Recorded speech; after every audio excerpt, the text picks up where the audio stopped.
Violence against women and girls is one of the most widespread, persistent, and devastating human rights violations in our world today. And for this reason, the United Nations, the European Union as well, have embarked on a global multi-year initiative, and it's focused on eliminating all forms of violence against women and girls. The code name, the Spotlight Initiative. Here in Nigeria, sexual and gender-based violence has become a pandemic within a pandemic. The reported cases of domestic abuse, of rape, of killing of women and girls of all ages, and then sodomy involving boys has sparked public outrage.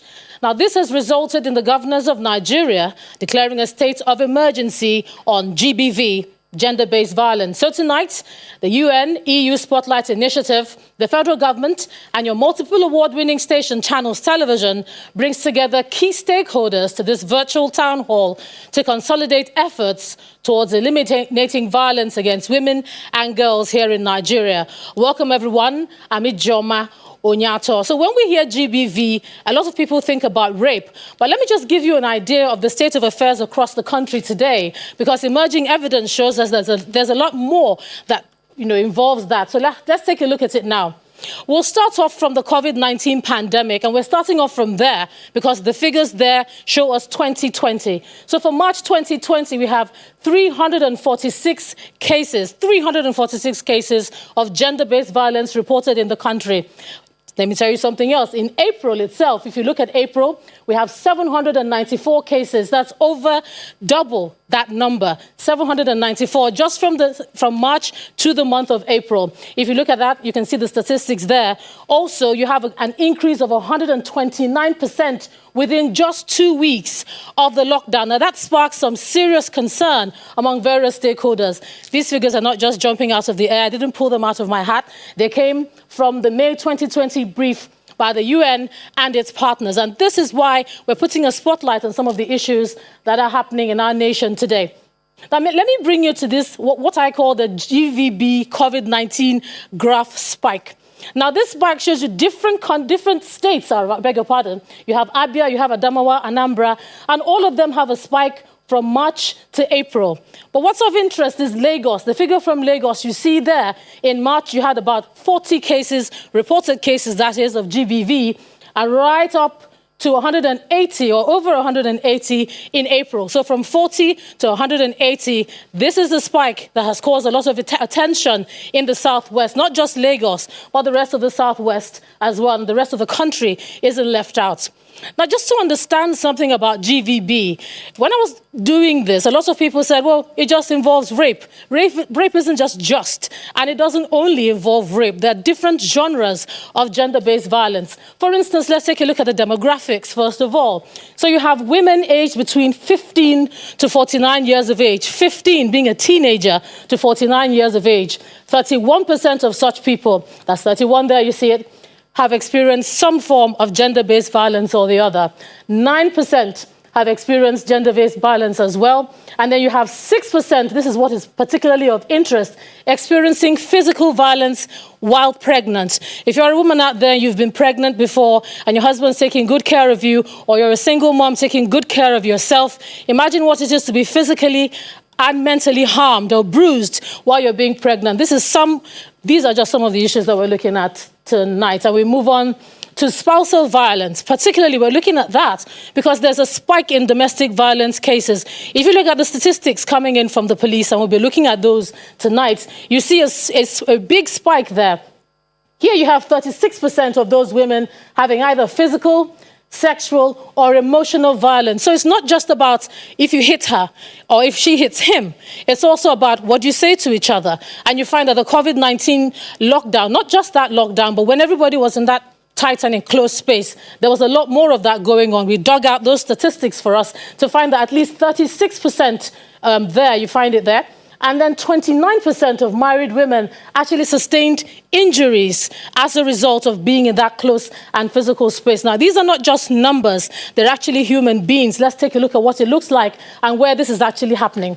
So across the states, we want to run you through where this spousal violence is most prevalent. If you look at it, if you look at the red spot there, 58% to 69%. What states are those? Gombe State, You also have Ebonyi State and Kogi State. Something is going on in the marriages there, or in the unions or the civil unions or partnerships that we have there. Something's happening there where you have up to 69% of couples either engaging in some sort of fisticuff or some sort of, or shall we say, talking to each other in the wrong way.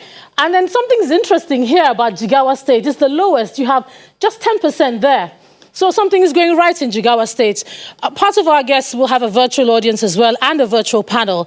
And one of them will be the chairman of the Governors Forum. That's the Nigeria Governors Forum. He's also the Ekiti State Governor. And we'll just talk to him about the statistics that we see coming in from the different parts of the state and what his fellow governors are doing about issues like this.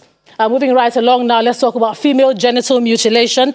It's something we've seen in movies, and it's something that we don't actually relate to in the way we should. So we dug out a bit of statistics about that as well. And we found that women aged 15 to 49 have undergone female genital mutilation. 20% of women in that age bracket have undergone that.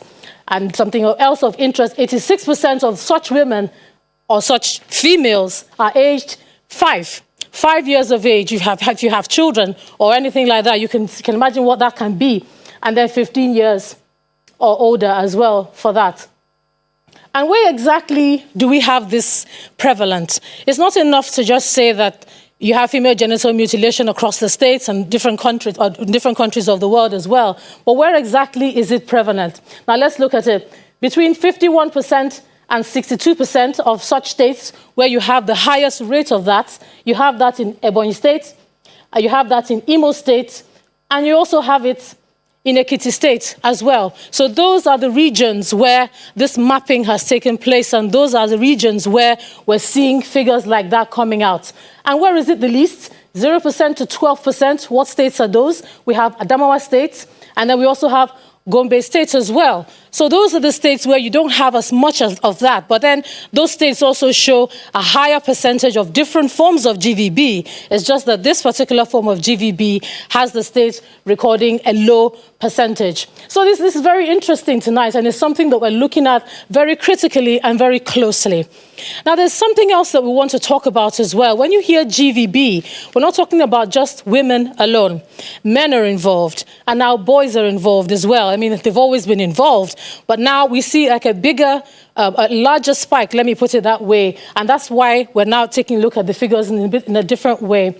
So between January and June, Lagos State in particular, we recorded about 32 cases of sodomy involving boys. That's about 32. And this is what was just reported.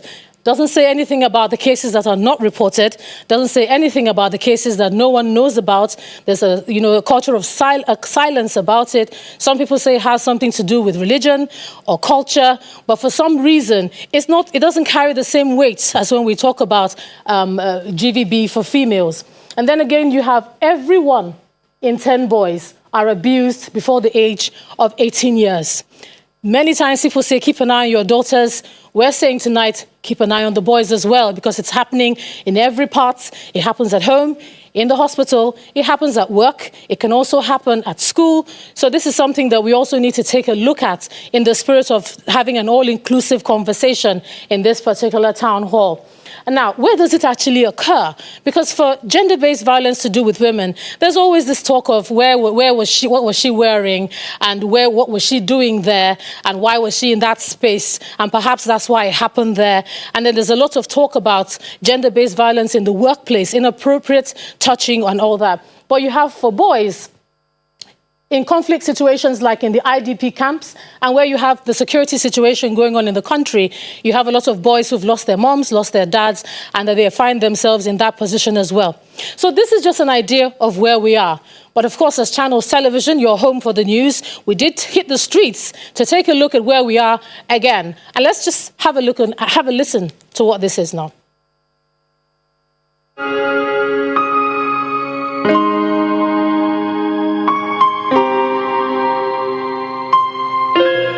It's a poster that has been making the rounds these days, both in the new and traditional media. It's not a fluke. Stories like that of 23-year-old resident of Lagos who's been arrested for sexually assaulting a 12-year-old girl in his neighborhood confirms this. I know that it's a small girl, but as she come meet me, no be say I by force am, but I just say make sure say make my body dey okay. I no know wetin na push me that day. I now follow the girl sleep. As I follow am sleep, I now tell the girl that I promise her that okay, if we say for evening, I will give her money, and she assured say no wahala. The promise of money or gifts to lure children to a dastardly act is not a new trick. With most cases recorded in homes and neighborhood, it is safe to assume that an abuser has in many instances intentionally planned the act. It's a process of getting into a sexual relationship with a child and preserving that relationship in secrecy. That's grooming. So there are things that are done to win the trust of the child and also the trust of the parents or the caregivers. There are even more inexplicable situations of sexual violence, raising questions such as what motivated the assault of a 100-level student of microbiology in the University of Benin, Vera Owaila Omazua in Edo State, who was in a church she attends to study and was raped right there. Or a fully dressed 18-year-old Barakat Bello who was gang raped in Ibadan, Oyo State. Many believe that the incidence of sexual and gender-based violence seems to be thriving because of lack of reportage, and this has been traced partly to the possibility of survivors being blamed for attracting violence to themselves. Even if I decide to walk on the streets naked, I do not deserve to be raped. It is a fundamental part of me. I have the right to do what I want with my body. Nobody has any right over me. So it's never about indecent dressing. It's never about being drunk. It's never about where you've been or what you're doing. It's about you being you and someone choosing to exert some form of power over you. It's not because for crying out loud, there are prostitutes around that will charge you to have sex with you. So it's not because the person is deprived of sex. It's just because that person's mind is sick and wicked and just decides to do whatever they feel they could do. No more raping. We no go agree. It therefore becomes imperative that discouraging factors such as blame and stigmatization be expunged from the process of dealing with cases. The Executive Secretary of the National Human Rights Commission, Anthony Ojukwu, promises that work is already on along this line. All the person needed at that point in time is encouragement to access justice and not to reduce the person in the eyes of right-thinking members of the society. We are trying to deal with this with sensitization, awareness creation, and also support to victims. The path to justice is another drawback in the number of survivors who are willing to speak out. We have the penal code in the north and the criminal code in the south. So codifying the law and unifying it has to be sensitive to the cultural sensibilities of different environment. We have one nation, but we have to admit that we have two laws. So the young girl in Maiduguri and the same age in Lagos will have different experience. So the codification of the law must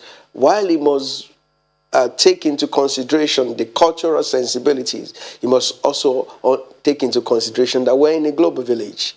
Another step which the National Agency for the Prohibition of Trafficking in Persons, NAPTIV, has taken is a sex offenders register. It seeks to name and shame perpetrators of sexual violence. It links victims, survivors, and even perpetrators to the help they may need.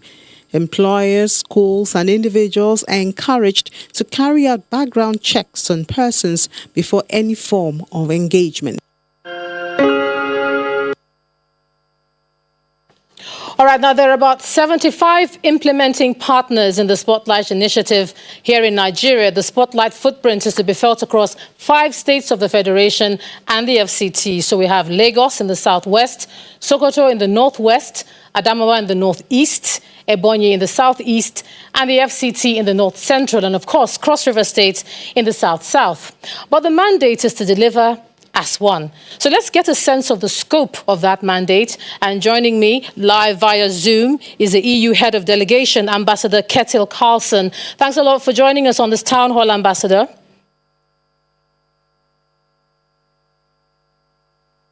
Fantastic. And I also have the UN Resident Coordinator, Mr. Edward Callan. Thanks a lot for joining us, Mr. Callan.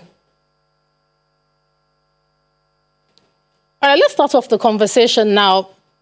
Tell us more about the mandate of this initiative. I know it's to deliver as one, and it's been called Spotlight. Why Spotlight, and why now?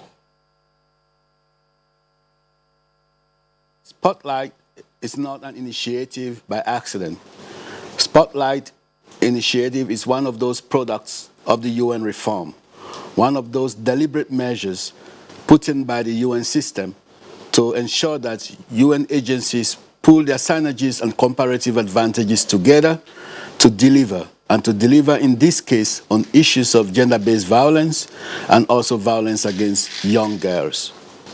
Now, looking at the statistics that we have about GVB, not just for young girls, for boys as well, and for women, how worried are you about what we hear coming out of not just Africa, but Nigeria now? How worried are you about the spike that you see in the numbers? I am extremely concerned and extremely worried. What we learned during the COVID-19 pandemic era was a breathtaking reality. We witnessed a spike all over in violence against women as a result of the lockdown and other excessive hardships that families were encountering. And some of those hardships reflected themselves in what I call personally unnecessary violence, because partners were not able to engage each other, and there were limited space to understand the overall situations that the family was going through. So you found out that because of those differences, we witnessed a new dynamics, and that was excessive violence against women. And to some extent, the children were also victims in that process. So you heard about the statistics you just explained at the start. I mean, the spike in cases that were reported across the country, which was extremely abnormal. But we are trying to understand also what were some of the root causes of some of those violence that were reported. And the actual reality we are dealing with here is that there are structural issues that we need to address.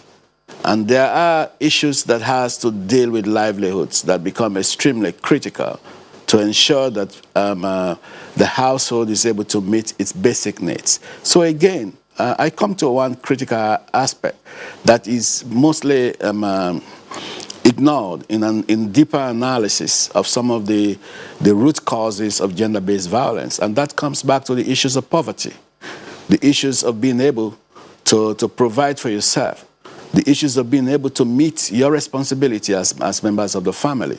At times we push this under the carpet. We try to look at it from aggressive acts either at the household level, etc. The second element is mental health. At times I ask myself, what drives people into rape? You know, these are difficult questions to answer at times. But what we are learning today is that there are serious mental health considerations that one needs to learn from this moving forward.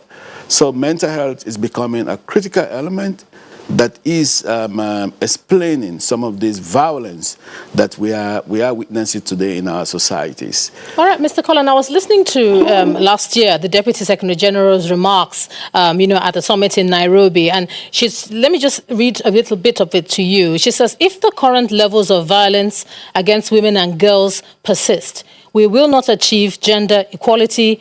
We will not be able to implement the 2030 Agenda for Sustainable Development.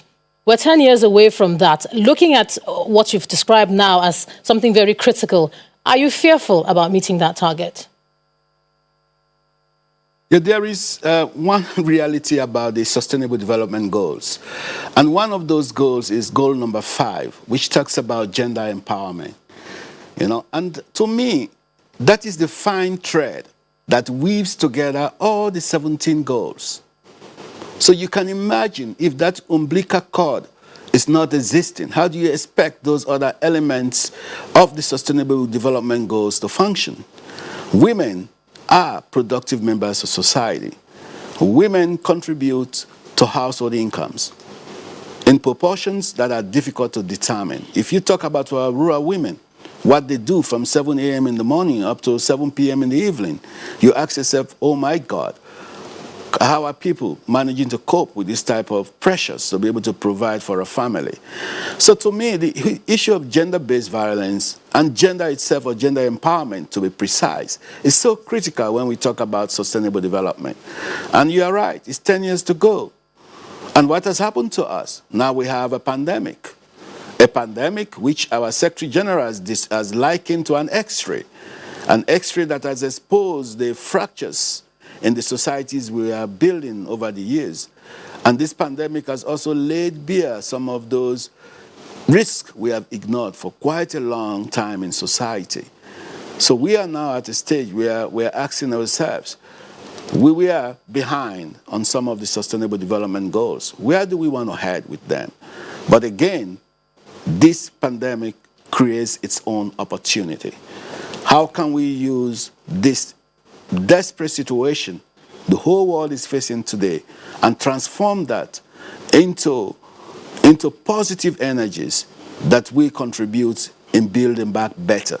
All right, Mr. Carlin, and creating a society that is more inclusive. Yes, we'll come back to you, but you know, I also have the EU head of delegation, that's Ambassador Carlson, and I'm going to come to you now, Ambassador.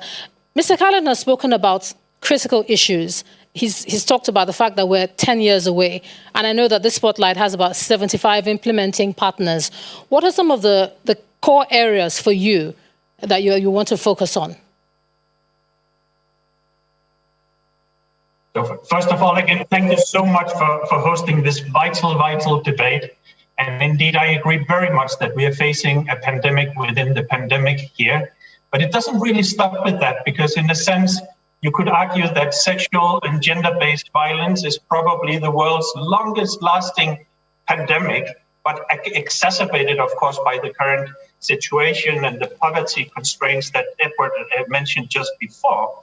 So what we aim at with the Spotlight Initiative is to put this on top of the political agenda and to make use of the same alliance between the United Nations, the European Union, and the Nigerian leadership within government and civil society that we used as well in the response to the COVID-19 crisis. So we want to use the same formula again to address the crisis of gender-based violence. And that can only be done if we put this at the very top of the political priority list.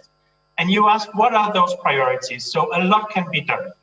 You know, strengthening legislation, of course, domestication of the existing legislation already there, the WAP Act, the Child's Right Act, but not only the domestication, because as we all know, everything fits on paper, but really what matters here is implementation.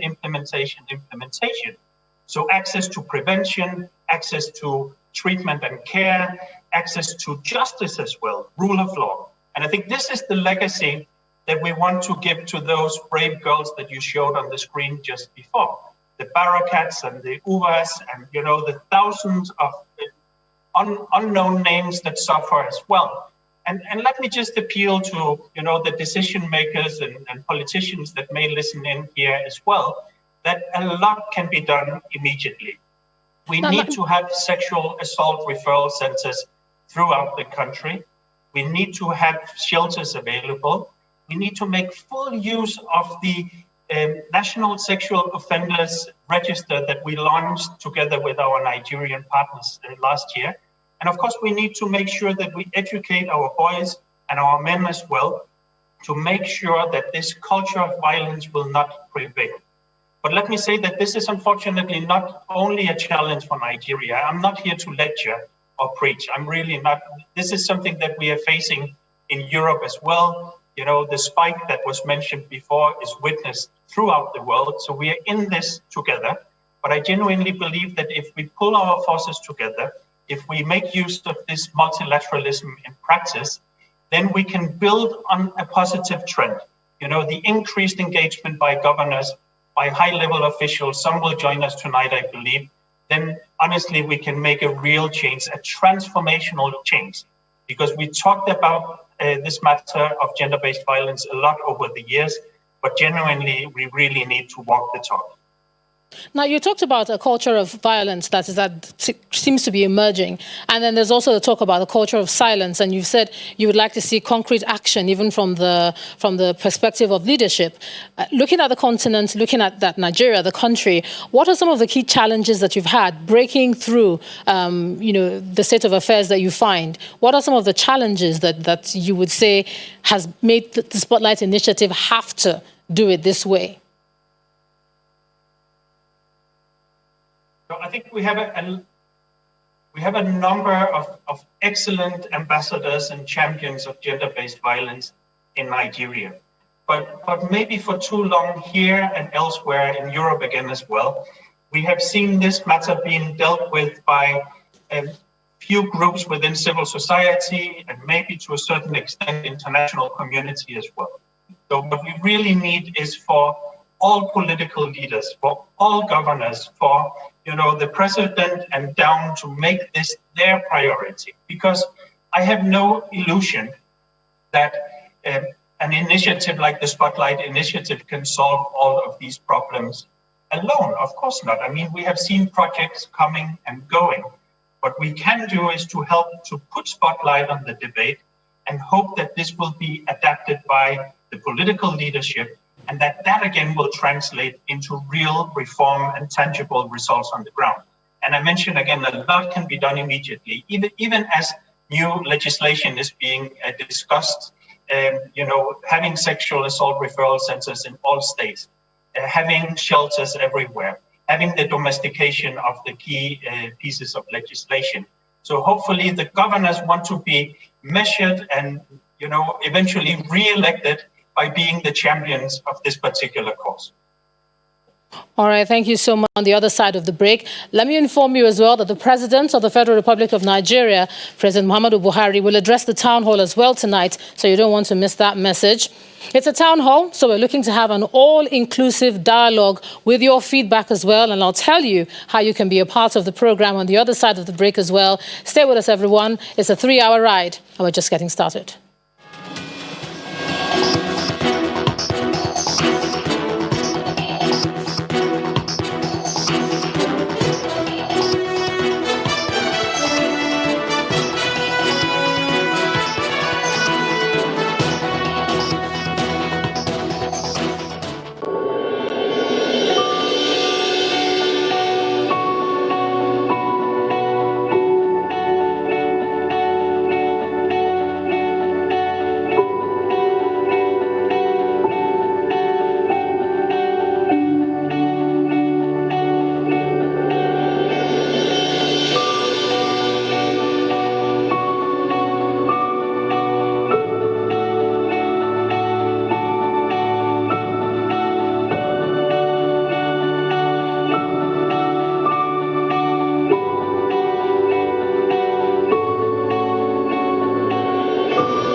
COVID-19, a new strain of virus from the family of coronaviruses, has been recorded in over 200 countries, areas, and territories around the world.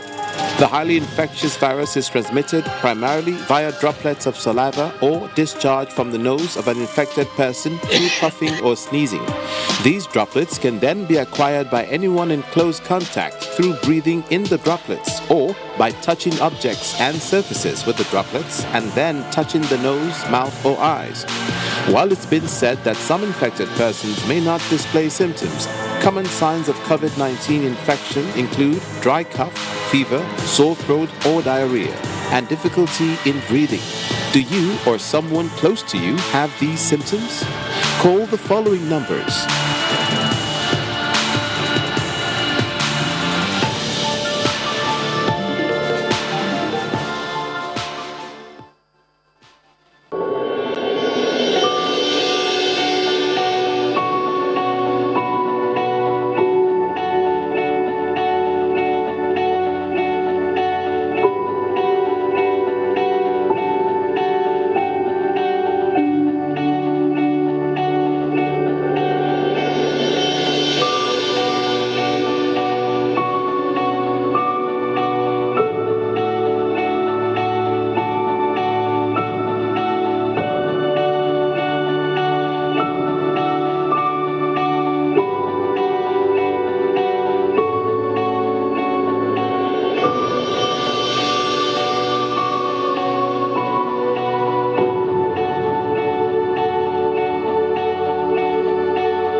Welcome back to the Town Hall on Gender-Based Violence, a UN-EU Spotlight initiative to eliminate violence against women and girls, right here on Channels Television, the nation's news leader.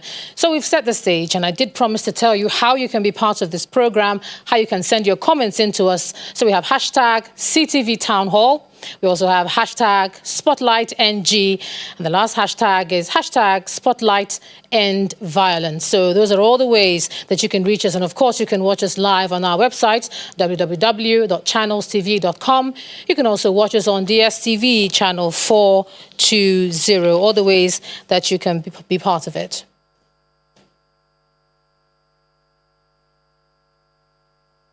All right, I was speaking to Mr. Callan on the other half of the break, the UN Resident Coordinator of the UN. And let me just get your final comments now about what you were talking about.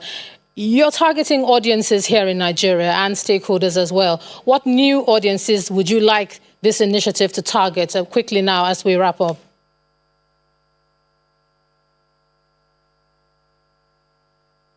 All for the better approach in addressing this issue here. I'm very pleased with the actions taken by the Governors Forum, establishing the rape as an emergency. And I'm also pleased with the establishment of the Interministerial Task Force on Gender-Based Violence.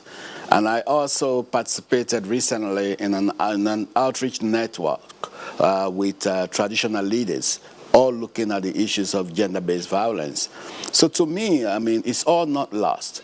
But we, as my colleague said earlier, we are looking for transformative changes. We want institutions to come on board, institutions that can bring the legal and justice-related aspect that are so critical in ensuring that victims actually realize justice when they are affected by this gruesome act of violence, violence at home and violence at the workplace, etc. So we need institutions on board, from the judiciary right down. And we also need to actually be a little bit liberal on the issues of gender-based violence and other associated gruesome acts, that it is not a woman's issue. It's also an issue for men. And if we think that these are our women, we, the men, should be able to stand out for them, protect them in difficult situations, and also care for them as equal partners in society. So I say a whole of society approach remains extremely critical. It's difficult to start counting who and who should be part of this business. It cuts across. So we need a whole of society approach to the issue of gender-based violence, because that's the only way we are going to be able to find durable solutions to address them. And also have a judiciary system in place that we ensure that perpetrators are actually brought to justice.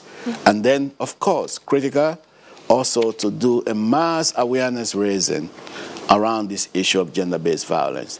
Popular uprising is critical, and popular arrogance is also critical on this issue.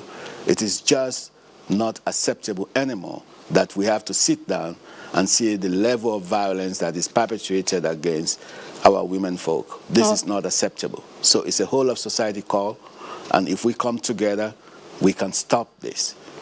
All right, thank you so much, Mr. Callan. Those are going to be your final comments on the program. But let me just move quickly now back to the EU head of delegation, that's Ambassador Carlson, for his final comments. We've talked about interventions and the kind of audiences that we want to reach. Now, what sort of short-term interventions are you looking to see tonight? What sort of short-term, concrete interventions would you like all the stakeholders that we have here tonight to adopt? We have a lot of best practices ongoing already. If you look at the amazing work done by the Mirabel Center in Lagos or Sexual Assault Referral Center throughout the country, they're catering for thousands of women and girls and boys as well, because that's an uncomfortable truth, but it's also part of this equation as well. So the idea of the Spotlight initiative is to build on those best practices and of course work in the 6 states that you mentioned initially, but make sure that those best practices are made available throughout the country and that they are maximized into becoming national policy and state policy as well. So a lot can be done to establish shelters, to establish sexual assault referral centers, to strengthen the use of the register for sexual offenders, because we can only prevent this if there's real access to justice, if the perpetrators are brought to justice. So the entire justice delivery chain needs to come into action here as well. So there are a lot of low-hanging fruits here that can be picked up, making use of the momentum that we see here now. But my real hope is that we are in this for the long haul, that we understand that this takes a concerted effort, that this will not be over in the short term, but that we will make this a permanent priority of our countries until we have dealt with this scourge. All right, thank you so much, Ambassador Kjetil Carlson, the head of the EU delegation, for joining us on this town hall. Very important comments, very critical for all our guests and all everyone who's participating in this town hall. Thank you so much.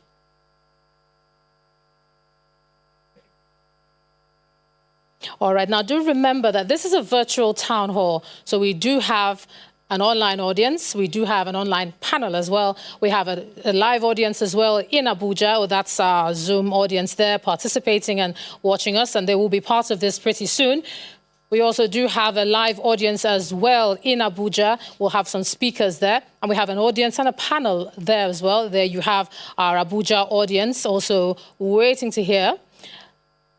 And here in Lagos, we have our virtual, our physical Lagos audience fully in compliance with social distancing, as you can see there. And we're going to hear from a lot of them. Many of them are CSOs doing incredible and important work in GBV, and we'll be hearing from them a bit later on. Now, gender-based violence must be seen for what it is, an aberration that puts societal progress at risk. It brutalizes victims and it breeds perpetrators. Some people are lucky to survive the experience, although nothing can assuage the kind of pain inflicted on survivors. Tonight, we sit down with one of the survivors of such a crime, and joining me live here in the studio is an author and a survivor of gender-based violence. She's the author of a book called I Call Him Father. You've turned your experience into a book. Fatima Ishiaku, thanks a lot for joining us on this town hall and just being bold enough to share this story with us. I also have here an essential services provider from the Mirabel Center. She's a center manager for Mirabel, and that's also Partnership for Justice. And that's Ms. Juliet Oluimiwa Rufai. Thanks a lot for joining us at this town hall. Thank you so much. Thank you for having me. Let me just start with you. You have a broad smile on your face. Very brave indeed. And just before we do that, I mean, to all victims of gender-based violence, rape, and all the different genres and aspects of this, our heart does go out to them. And I hope that they're inspired to tell their stories so that we can put an end to this. So what happened to you? And just tell us a bit about it. Okay, my name is Fatima Ishiaku. I'm an author, and I'm also an ambassador of the House of Moremi Sino to Rape campaign, Oduduwa, and also with Women of FM. So I was sexually abused by my stepfather from the age of, he started at the age of 5, which he wasn't using his manhood, he was using his finger on me. So at the age of 7, the abuse became bad. I was a sex slave for complete 7 years under my mother's nose, without she knowing that I was being abused. So I thought he was my dad. I never knew he was not my dad. So it was at the age of 40 when my mom found out that she unveiled to me he wasn't my dad. How did your mom find out? I used to do a run of supply for her in the morning, so before I go to school. So before I come back, that day, she has already gone to the market because I came back a little bit late. So she dropped my uniform outside the kitchen. The kitchen is always, it happened in the military barracks. So she left my uniform in the kitchen. She didn't padlock the kitchen. So I came, drop my things, went to school. When I came back, she just said to me, so my younger ones greeted her, and she responded to them. She didn't respond to me. And she said to me, okay, you stand in the corner. She asked them if they've eaten, take-home assignment. They should go and eat and do their take-home assignment. So she just told me, she told them to go inside, not to come out. And she had a big cane on the table and a shot of glass. So she told me to lie down.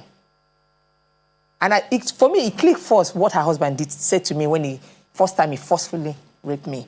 And I told her what she wanted to do to me. She held that glass. I said, what is that? She told me it's water. But I knew my mother would not lie to me. So she poured the water into me. The water went in. And she now shouted, so you're not a virgin. And that was the first time I was 14 when I heard the word virgin. I said, so what is virgin? Was it normal water she poured? Yes, it was normal water. Okay. So I said, what is a virgin? She said, a man has been going through you. I said, if I tell you, you will die, and I will die. She said, okay, go ahead, tell me you won't die. So I told her that it was that. So she asked me to keep quiet. She went to call her sisters. I said, this is what had been happening. When he came, he didn't deny, so she grabbed him.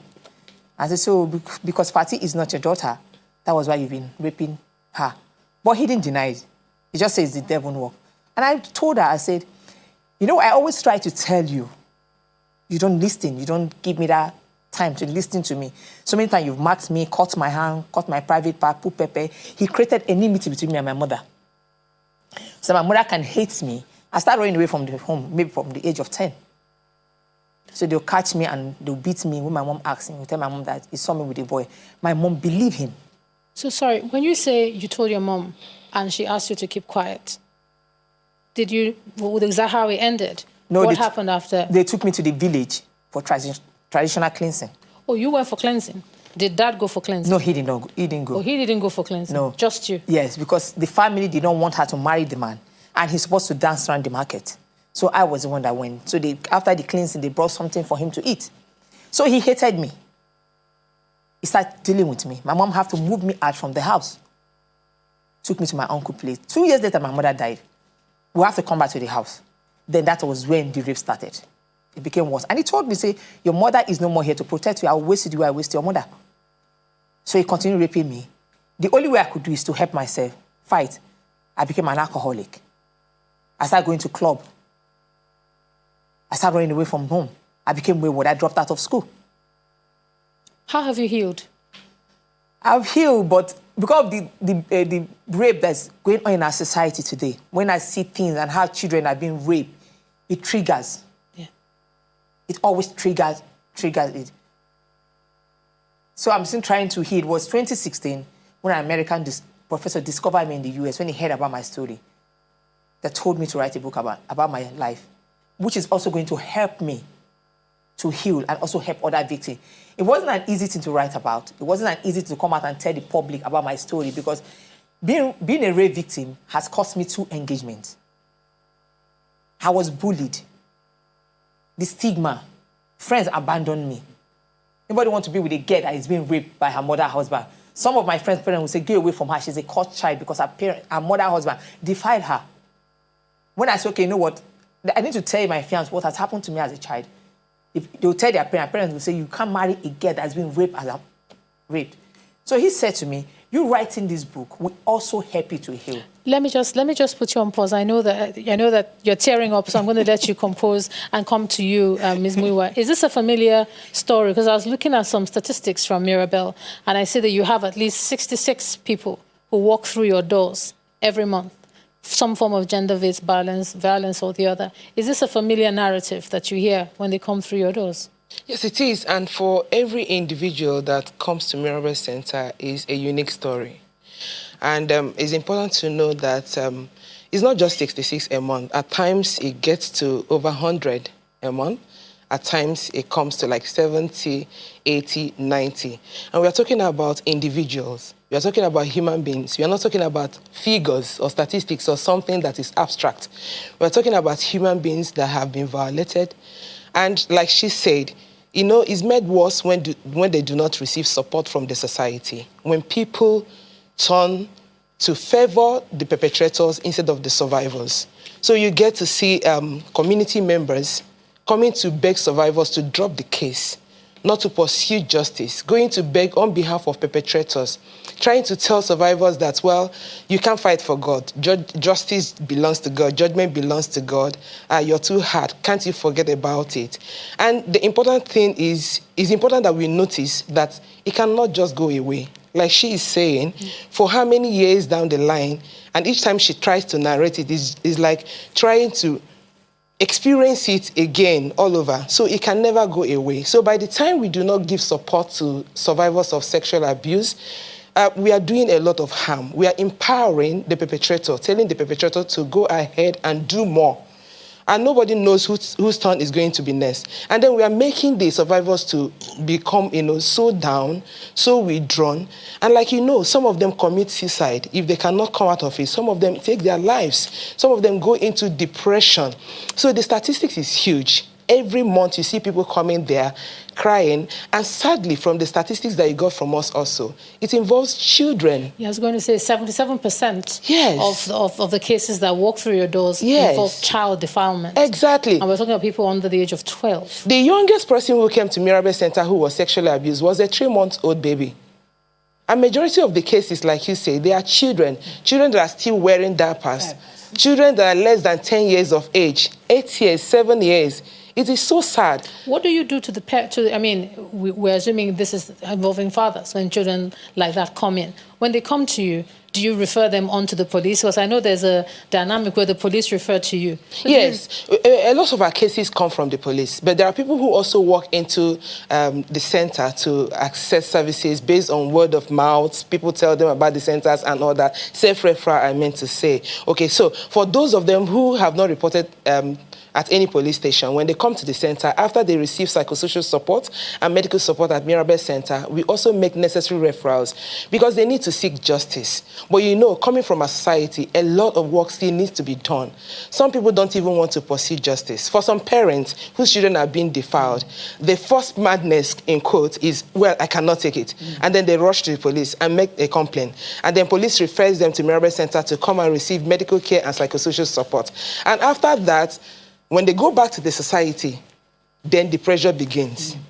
Church members, people from mosques, people from communities, markets, begin to rally around them and begin to tell them, well, are you going to let this girl's name be put out there in the public? Nobody's going to marry her. The name of the palace should not be dented. Their family name should be protected and all that. And then some of them will even threaten them. I say, if you go on with this, like landlords will say, I will eject you from the accommodation. Some people, you are a food vendor, nobody's going to buy from you again. And then they put fear in them, and they'll tell them that they will even kill them. There was someone who got justice, and then members of the community say, because you sent this person to jail for defiling your 4-year-old girl, that you're going to uproot your building from this community and move away from here. So out of that pressure, you see some of them trying to succumb and not saying, well, I don't want to go on again with it. But the important thing is that when they come to the center, it's not only the child that is being counseled, the mother is also being counseled, and options are made available, and they are emboldened, they are strengthened to know that there is support system. It might be little, depending on the community, depending on the state, but we are making progress. All right, fantastic. That's a good place to leave it. I know I'm going to let you have your final word. I noticed just to say to our stakeholders who are listening to us tonight, as you're one of those victims, as I sign you off now, what would you like to say to them? Okay. I need to talk first, the police and victims. Victims are not animals. We're not cursed children. We are the one that has been raped, used, and humiliated. We need justice. You can't give a justice to, okay, for example, when a guy is being raped, a girl is being raped, maybe she's from a poor home. When the rapist is being caught, maybe they will say, okay, 5 years imprisonment or 10 years imprisonment. But when a pastor daughter is being raped, they will say, okay, 100 years of life imprisonment. We need to implement. You can't just pass a law without implementation. The girl child is no more safe in the society. And also, mother also needs to be vigilant. We need to find out why is this rape getting high every day. Some parents are not being educated. They are not educated. They don't know how to teach their children what sex education is, how to prevent it, because they don't have those that taught them also. So we need to teach parents how to educate the girl child, both in school and the thing that mothers are doing wrong, that is exposing their children to sexual abuse. All right, thank you for that. We're going to have to thank you, Fatima Ishaku, for being able to share that story with us. Thank you so much. And for the Mirabel Center as well. Juliet Oluimoyiwa Rufai, thanks a lot for joining the town hall. Thank you so much. Now, in this town hall, we're going to take a look at access to justice. We've heard about the need for a legal framework. We've heard about the need for everything just to do with getting this narrative not to go away from lips and into proper service. And on the other side of the break, we'll have our Zoom panel. We have the Honorable Minister for Women Affairs, Dame Pauline Talon. We can see them right there. We also have the Deputy Senate President, Senator Ovie Omoagege. He's also going to join us via Zoom. Joining us as well on the other side of the break is the chairman of the Governors Forum. He's also the governor of Ekiti State, Governor Kayode Fayemi. We have the Minister of Justice and Attorney General of the Federation, Abubakar Malami. And also joining us will be the Minister of State for Budget and National Planning, Clement Agba, and the Inspector General of Police as well. So do stay with us. We do have an all-inclusive discussion. It's just getting started. So join us on the other side.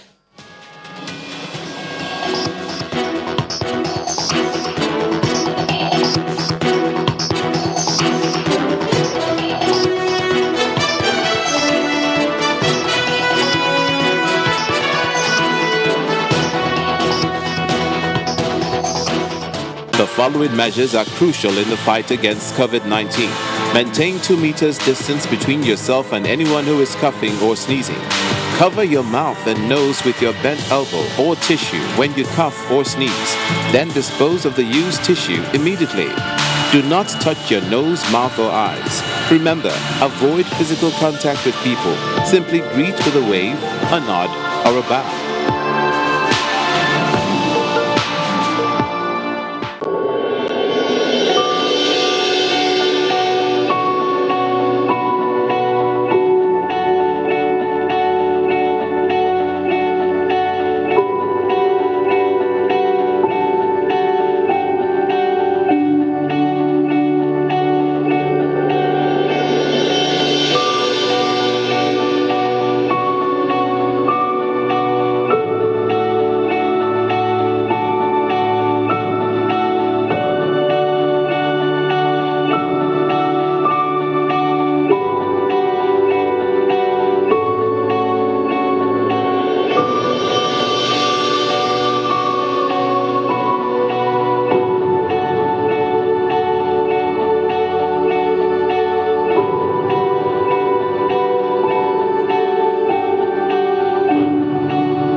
The Channels 24 app means you'll always be in touch with the news. Get the latest local and international stories on the go. And there's our social media platforms for news from around the world. Watch the news live and play videos that matter to you. You can also check the eyewitness section to report events around you. Just click on the eyewitness icon and follow the instructions to upload your content. Channels 24 app, the news at your fingertips.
This town hall on gender-based violence. Now, remember that it is a seed of the initiative, the UN-EU initiative to eliminate violence against women and girls and boys as well in this part of the world. It's also a collaboration with the federal government.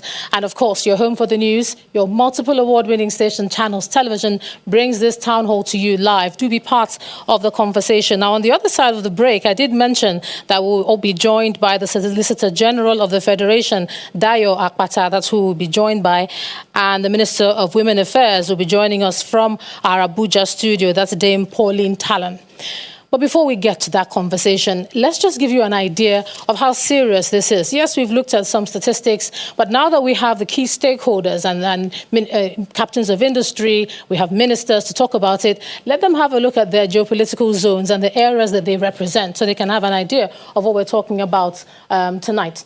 So, for instance, in the Northeast, you have 115 cases in the Northeast. Let's just go back there again. There we go in the Northeast. Oh, let's just look for my pointer there. Fantastic. You have 115 cases in the Northeast, and that's just from March to April 2020. And these are just the cases that were reported within that particular region. Now, what region are we flagging tonight? The Southwest, 296 cases of gender-based violence, 296 between March and April. So we're just looking at within that short particular area. So if anyone is from that region tonight, they know what we're talking about. And then where do we have rather a bit of a low figure there? We have in the South, just 35 cases. And where does this come from? The source of that is the State Ministries of Women Affairs. So definitely it is an area that we're going to be looking at very critically tonight. What are the statistics that we have out there on rape and then the different regions that we're looking at? So this we got from the police. And these are the cases that actually get to the police stations and get put on files. We're not even talking about the other cases that are kept quiet and not reported at all, or cases that go to CSOs and perhaps never actually get to the police. So we say January to May 2020, 717 rape incidents between January and May. That is catastrophic. That is something else. And then you have just 799 suspects arrested. One of the things we want to ask the IG tonight is after they get arrested, then what happens? Do they just fall through the cracks? How many of those cases actually go to court and get prosecuted? But what we found that we'll have about 631 of those cases investigated and charged to courts. Now, we're not talking about convictions, just making it into the court system. And of course, from the courts, then what happens after that? You have 52 cases under investigation. So they're still looking at, did it happen or didn't it happen? And we do know that in the penal and criminal code, it's very difficult to prove rape. That's one of the things that we're going to be talking to our legal experts about tonight. And then 3,600 rape cases reported nationwide during the lockdown alone. Just during the lockdown, you have a situation where you have 3,600 cases. So when we saw those kind of figures, we decided to hit the streets, and that's what Channels Television has done. What do people understand by gender-based violence? Do they even know this is what they are doing and where it is prevalent? So let's take a look at this, and then we'll get our panel, our virtual panel, to respond to what we heard on the streets. The prevalence of these acts have increased within this period. I believe that's what you're asking. Given the fact that there are some instructions of government, for instance, the lockdown have escalated gender-based violence because find out that people who have things to do outside the home now have reasons to remain in the home. And some issues that could be settled probably by walking away, have decided to be settled by the other way around. So these are things. And sometimes you see that gender-based violence have been a societal thing. It has societal implication, community implication. There are individual-based implications of gender-based violence. For instance, a child who watches the father, molest the mother or abuse the mother, that child tends to grow feeling that gender-based violence is a norm. You find a society that believes that you do not talk about gender-based violence. I was privileged to be in a police station within Enugu here, and I came for something else. But at the end of the day, when I started listening to the discussions, the police lady there was complaining on how the community, the President General, was discouraging people from reporting gender-based violence to the police. And it's a cause of worry, because if people now tend to start handling gender-based violence, either extrajudiciary or alternative to legal procedures, then you will not eventually curb the violence. You will only, increase the number of unreported cases. And eventually you see that gender-based violence is already described as a pandemic. It will continue to escalate.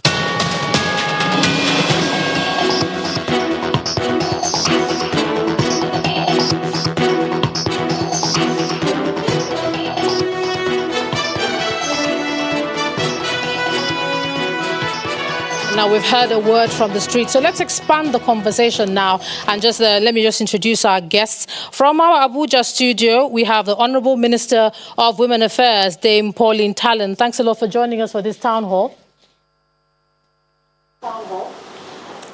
Good evening, thank you. I'm also going to introduce the Deputy Senate President, Senator Ovie Amo Agege. He's joining us virtually. He's part of our virtual panel. Thanks a lot, Senator, for joining us in the town hall.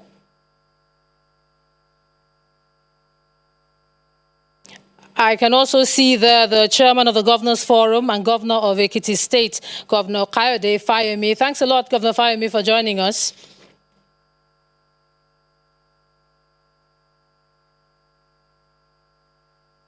Also joining us is the Solicitor General of the Federation, Dayo Akpata. Thanks a lot for joining us as we see you there.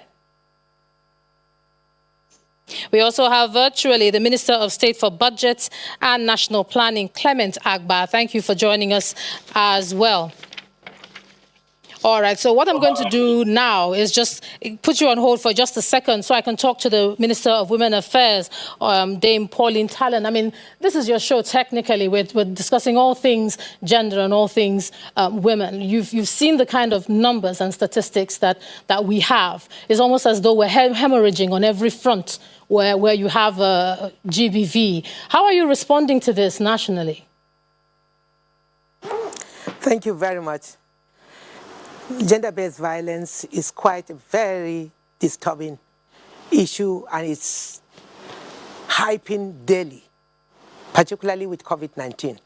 I want to start by thanking the UN Resident Coordinator, Edward Callon, and the EU Ambassador, Kelton, for this partnership of the initiative, Spotlight Initiative, to eliminate violence against women and children. I commend this great partnership and initiative. And gender-based violence, I want everybody to know that it's not just a woman issue, but it's a societal problem that all hands must be on deck. I saw the figures that you've just shown us, and I must tell you that those figures, for every one reported case of gender-based violence, 10 are not reported. And I'm happy the last speaker that you just interviewed on the street confirms that some community leaders try to suppress and stop people from reporting gender-based violence. That is not acceptable, and that's why all hands must be on deck. People must come out and speak and support and encourage victims. It is the perpetrators that should be shamed. And that's where I will commend the chairman of the Governors Forum, Governor Fayemi. He is one of the first governors that launched the sex offenders register in his state. Lagos has done that. If you recall last year, during the 16 days activism for gender-based violence, I launched the sex offenders register here at the national level. And we expect every state to launch the sex offenders register, where perpetrators of rape should be publicly shamed. Their pictures put out there, and then the institutions handling this should deal with them appropriately. If one or two are dealt with, shamed, their pictures publicly known, it will help stem the spread and the hype of gender-based this sex offenders register, where is it available? If you can hear me, where is it actually available? Because it's supposed to be operationalized through NAPTIP. But when you go online, you find that the link takes you to the Register for Essential Service Providers. There aren't actually the pictures that you're talking about.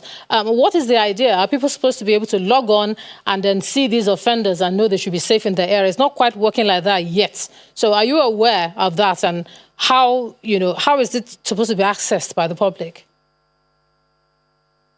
Each state, each community, if all our governors launch the sex offenders register and put it into use, it will help a lot. We have it here in Abuja, in NAPTIP, where the pictures, their address, everything is put on the site. The essence is to expose them and to shame them But if people are not publicly shamed and put on their pictures put on the screen, they will continue to hide and continue this deadly act. And in most cases, they even kill the victims. It is a problem that the society must aggressively join hands together to address. What UN and EU are doing is good. Mr. President has shown so much commitment. He has publicly addressed this matter, and he has indicated zero tolerance to rape and sexual gender-based violence. The same with the Senate. The Senate President has made a pronouncement. I'm happy the Deputy Senate President is here. He has also proposed a bill that was passed on the floor of the Senate, and I'm trusting God that when it gets to the lower house, it will also be passed. All right. I'm going to come back to you political commitment.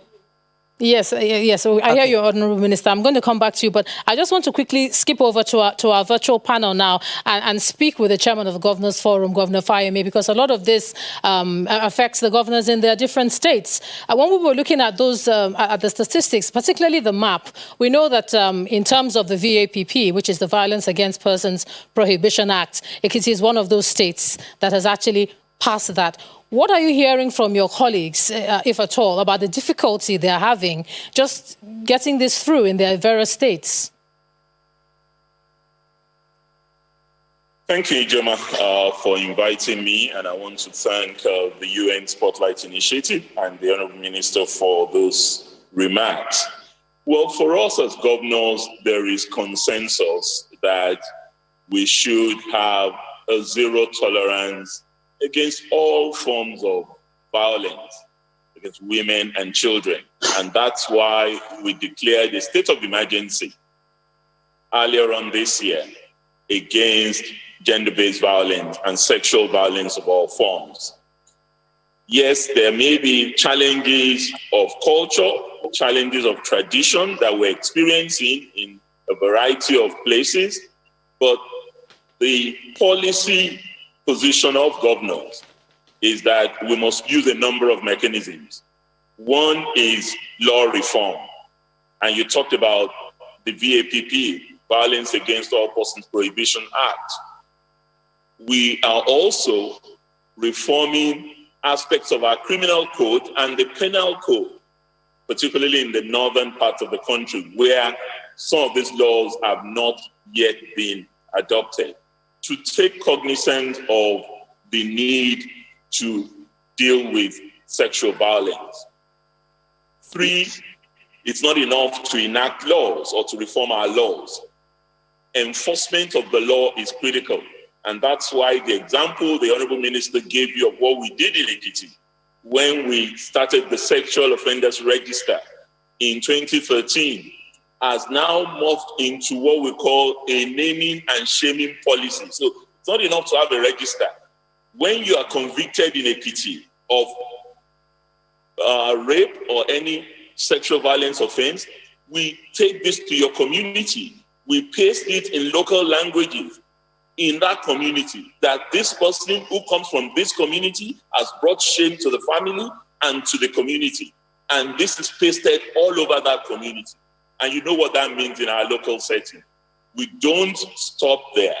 We also have a policy in which if you have been convicted of any sexual violence crime in Ekiti, you will not benefit from the prerogative of mercy, which of course, you know, governors naturally give to people who have either spent some time in jail and they seem to have shown remorse in Ekiti. If your offense is sexual violence related, you will not benefit from my prerogative of mercy. And this is also something that we're bringing to the fore at the level of the Governors Forum. 4 is, for us, protection of the victim is very critical. And that is why we have a sexual assault referral center in Ekiti, the Moremi Clinic, and also we have shelters for those who have suffered from domestic violence. But sexual violence is not just something you suffer from a stranger. It could also happen within the family. So you need to protect people from that. But much more importantly for us as governors, we do not delink the role of power relations. Poverty has some connection to sexual violence. And when people are poor, it is easy to manipulate them. It is easy to perpetrate all forms of sexual violence offenses against them. So for us, empowerment of women and the girl child is very critical, not just by stipends and handouts, but by ensuring that girls go to school. And this is also a critical issue that my colleagues are promoting in the North. So for us as governors, these are the 5 areas that we're focusing our attention on. Okay, sorry to have to cut in there. I know I'm going to talk to the Deputy Senate President in a minute because a lot of this involves legislation. But one more thing I want to take you up on, Governor Fayemi, really, is how serious you and your colleagues are taking the whole Child Rights Act issue. When you look at the defilement figures going up daily, 77% of the people who walk into essential service centers are children and they are minors. And when you look at only about 11 states adopting the Child Rights Act, what can you do at that level? What sort of, shall I say, pressure do you think you can put on your colleagues to have that act passed, within, or let's say domesticated at state level before we move on? Clearly, for my colleagues, I can tell you that this is an issue that every single governor is taking seriously. The state of emergency that we declared is collective. It's not just Governor Fayemi as chairman declaring this. The second way in which we are tackling this challenge is via the wives of governors. Our wives are actively involved in a coalition against gender-based violence, and they are also campaigning across the length and breadth of this country on issues of Child Rights Act and child rights protection. I mentioned culture and tradition earlier. It's true. In some religions and traditional setting, the definition of who a child is may not be as clear as we would like it to be. But the way we've resolved that at the level of the Governors Forum is to ensure that every girl child must compulsorily be educated right up to senior secondary school 3. That is what my colleagues all over the country have adopted. Of course, that's policy. It doesn't necessarily mean that that is happening across the board yet, but there is a commitment on the part of governors to do this. And governors are also working on the penal code in the northern part of the country. You would have seen in Kaduna State, for example, just last week, the First Lady of Kaduna and the governor have already put these before the Kaduna State House of Assembly, a review of the penal code. So those are the kind of steps being taken in order to address what you have just mentioned. All right, I'll come back to our panel in a second, but of course this is the town hall, so we want to actually hear from the people on the street. So let's listen one more time to what people think about access to justice and about this whole issue in particular. You know, in every situation, there should be this theory of cane and carrots, you know, for vice and virtue, respectively. So in this case, we are talking about vice, and that is this brutality. So there's no enough cane, and if where there is cane, the person in whose hand cane is not flogging enough. I mean that there's no enough deterrent against the culprits, you know, so that the intending culprits will not be there. You understand what I mean? So the law enforcement agents and the judiciary are not doing enough in that aspect because of what can be attributable to systemic corruption. So that a process of prosecuting the culprits may be on somewhere along the line. It may not. You can, even if you are a journalist, you cannot even follow it up. At a point, you get lost. You understand? And sometimes you see those victims coming to plead for the case to end sometimes it's because of stigma. They don't want to be exposed. They don't want other people to hear that there was some kind of a rape case against the female person. So, and all this, you see that it's not working well. If there were enough, you know, matching action with the offenses, it would have been reduced. Offenders are everywhere. They're everywhere. They're in our houses. they're in the community, they're in offices, they're in schools, not only higher tertiary institutions, even in primary schools. Yesterday, we heard of a rape in a school, just yesterday. So they're everywhere, and there are people that are close. There are not people that are far. So people need to be aware that the offenders are nearby. I had a doctor, a pediatrician friend who had to, cry out because she was seeing children being brought. And the offenders were uncle that is around, not uncles that are far, people that are known to them, that can come into the house when their parents are not around. Fathers, there's so much incest going on here. It's crazy. So offenders they're everywhere. So it is not, and this is why there has to be a lot of attention also to men and boys to understand that there's no dignity in raping. I understand, we're getting the understanding now that beyond, because it's crazy to see somebody abuse a 3-month-old baby. So the understanding is that it's for ritual reasons. It can't be, there has to be a motivation beyond an uncontrolled, appetite. So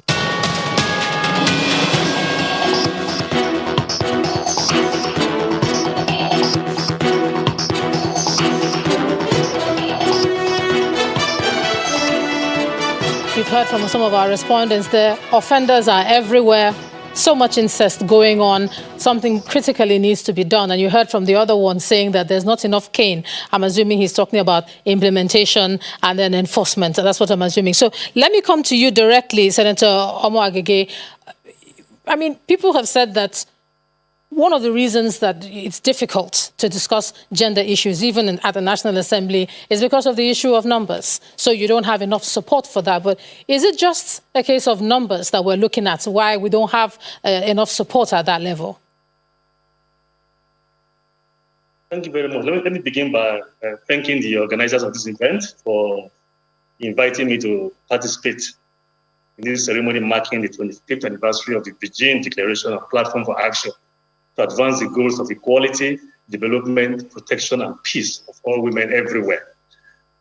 Before I answer that, let me also state at the outset that I listened to the remarks of Edward Kellon, who is the UN resident coordinator, elucidating on the sociology and the psychology behind the commission of these crimes.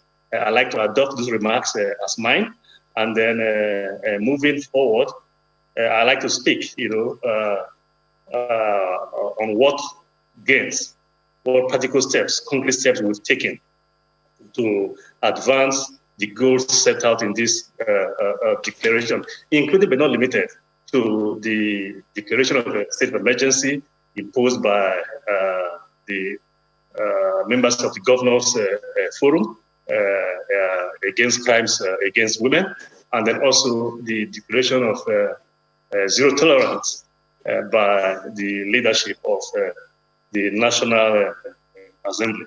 Now, let me state this. We've made a lot of gains since this 1995 Beijing Declaration.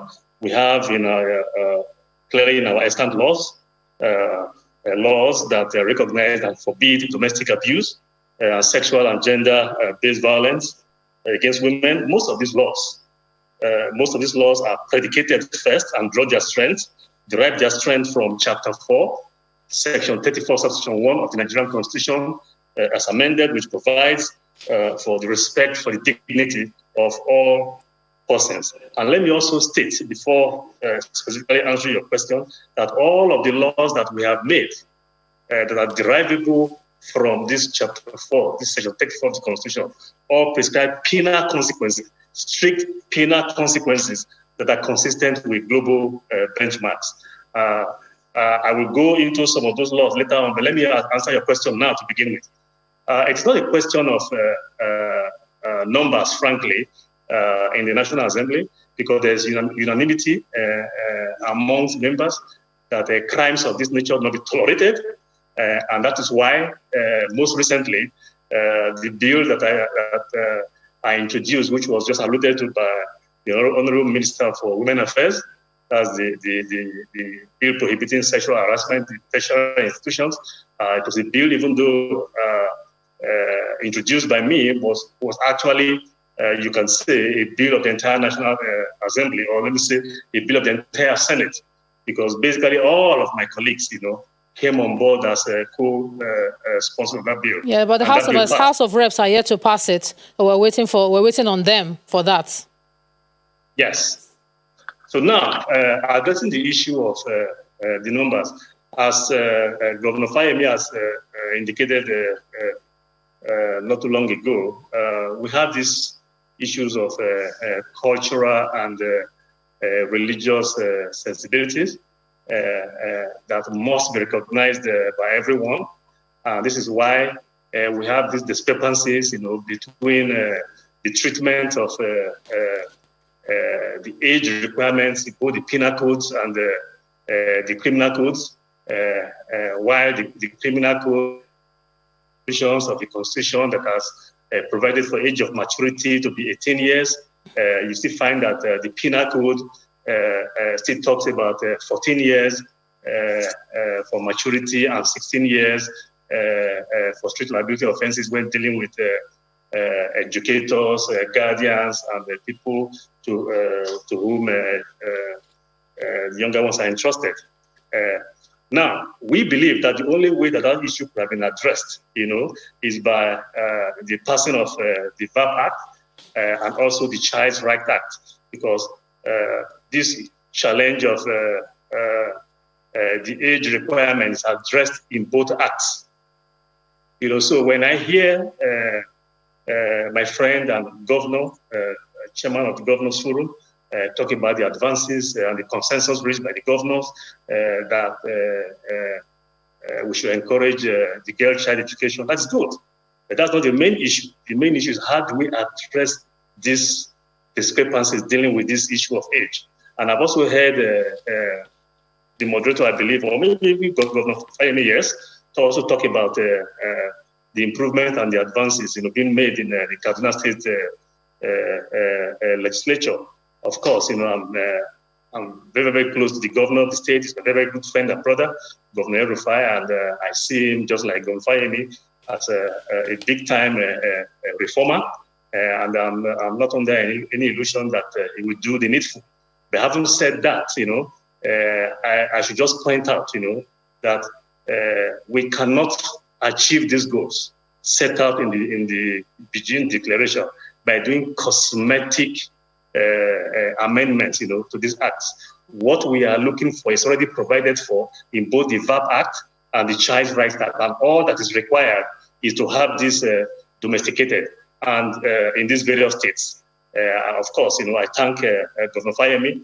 I'm not surprised that he's had this domesticated in his place. I didn't expect any less from him, frankly. I think all of the states in the Southwest have domesticated, except, I believe, Ondo State, if I'm right. I think the governors need to do more to engage more, so that we can have look for a way to have the states, domesticate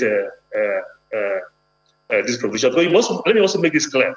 The Constitution clearly already recognizes, the age of maturity is 18 years anyway.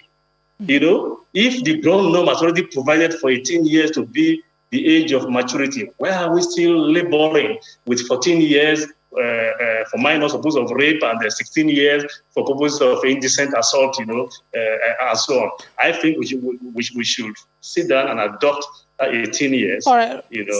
I hear you, Senator Omar Gige. I'm going to come back to you on that one, but let me put that question to the Solicitor General of the Federation, Dayo Akpata. You've heard, if we can see him there, we've heard Senator Omar Gige talk about the fact that we don't need cosmetic laws or, maybe like a cosmetic response to this. And he's talked about the various discrepancies that exist in the different laws that we do have. How do you want to address that?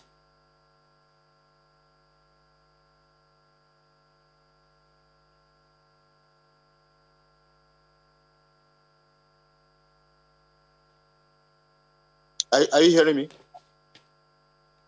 Hello? Go ahead, please. Go ahead.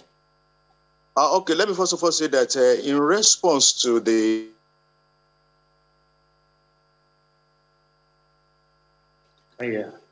All right. I don't think we can remember that this is virtual, so sometimes this happens. But I'm going to go back to Senator Omo Agege there, or perhaps let's hear what he's saying there. Or before I do that, let's talk to the Minister of State for Budget and National Planning, Clement Agba.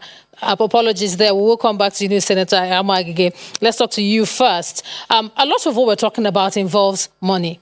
You would hear many CSOs and implementing partners say they need money to do this. But then at budgeting level, we find that, not much is quite done. In this spirit of adopting a state of emergency, what is coming out of your own ministry addressing the various spikes that we're seeing in the different genres of GVB? Yes, I can. Please go ahead. Okay, thank you very much for having me. We've been working very closely with the United Nations team and a team from the EU in collaboration with the Women Affairs and Ministry of Health. From our end, it's basically around the planning for this and also budgeting for them. One of the things that we are committed to is mainstreaming gender equality in our national plans and programs. Like you are aware, the Economic Recovery and Growth Plan comes to an end this year, December 31st, 2020. And also our long-term vision, which is the vision 2020, also comes to an end in December. So we have since set up some technical working teams and have ensured that 4 of them are dedicated to taking care of women and gender-related issues. So we have a technical working team around women affairs. We have a technical working team on poverty alleviation and social protection, a team around youth and sports development, and the 4th team to look at cross-cutting issues on employment, gender, and people with special needs. One of the things that we have taken into cognizance in putting these plans together is to ensure that the plans are not plans of the federal government of Nigeria, that they are indeed national development plans. And to that extent, we are carrying along the sub-national, that is the governors and then the local government. We are also ensuring that this is being driven by the organized private sector. To underscore the importance of women, like they say, there's no woman, no nation, and that if you train a woman, you train a nation. We have ensured that at the highest level of governance of the National Development Plan, we have a woman as a co-chair, and also a woman is also the lead for the Central Working Group. This is just to ensure that we give that protection to women. I heard when we were asking the distinguished senator the issue about numbers. So we are taking care of those numbers in terms of the National Development Plan. And my dear sister then is also a member of the steering committee. Again, we've ensured that as we are working with the National Development Plan, that we map them to the AU Agenda 2063, the ECOWAS Integration Agenda, and also the Sustainable Development Plans. And the 17 SDG goals to ensure that they are mapped to those 26 technical working teams that are working on these gender-based issues. The budget is going to be a derivative of the plans that have been put in place. Because as they put these plans in place, programs will be developed, they will be costed, and then provisions will be made for them. So we are working very closely with the Ministry of Women Affairs and also Ministry of Health and then the Governors Forum. Thank you. All right, I'm going to come back to take you up on that, but I haven't forgotten that I do have the Minister of Women Affairs in our Abuja studio there, Ms. Pauline Talon. You've heard him talk about these technical working teams, and he says he's working very, very closely with your ministry about that. What is the first thing that they have done in the last, let's say, 3 months, where we've seen this huge spike to assist this fight? Obviously, we've seen the kind of numbers that have come out just March and April. We're in August now, and obviously we are with the ease of lockdown. Of those committees that he's talking about, which one would you say has made the most impact on your ministry right now? Thank you very much. The steering committee he talked about is making an impact, and we are working closely with him. The entire cabinet of Mr. President are fully committed to support and fight rape and gender-based violence. I remember when I presented the memo to the Federal Executive Council in the midst of the high spike. That was in June, 10th of June, actually. That day was remarkable because Mr. President and the entire cabinet unanimously supported the memo, and that was what led to Mr. President directing the Attorney General to put in place an interministerial committee where we can all work together to address the problems of rape and gender-based violence. As a follow-up, Mr. President called and gave a marching order to the Inspector General of Police, because normally the police is the first port of call when there's a case of rape. And a lot of complaints are reaching us. That was before, but now the situation is improving since Mr. President gave the marching order to the Inspector General, and he has taken it down across his team to ensure that victims are not molested when they come to report cases of rape and gender-based violence. And Mr. President directed the Inspector General that all rape cases and gender-based violence must be treated with dispatch. Our problem now is enforcement and implementation of the VAP Act and the Child's Rights Act. All right, we have just these to mention, laws in place, but the problem is implementation. Just to mention that we did invite the Inspector General of Police to address us at this town hall. Hopefully, before the end of it, we should see him or someone from his area. But I think you're just trying to finish up what you're trying to say. Yes. The Inspector General of Police is trying, but we still want to see more of it. The police needs more training. He has assured us, and they are doing it. Now our problem is the delayed cases in most of our courts, because I held several meetings with my state commissioners of women affairs. We have over 100 cases across the states that are being delayed. Even here in Abuja, RAPA is handling a very a case that touches my heart so much. Here in Idu, some 2-3 months ago, and this case is still hanging. I'm so disturbed about it because the mother just stepped out in the morning to go for a naming ceremony. By the time she came back, she met her husband on her 14-year-old daughter, raping her daughter.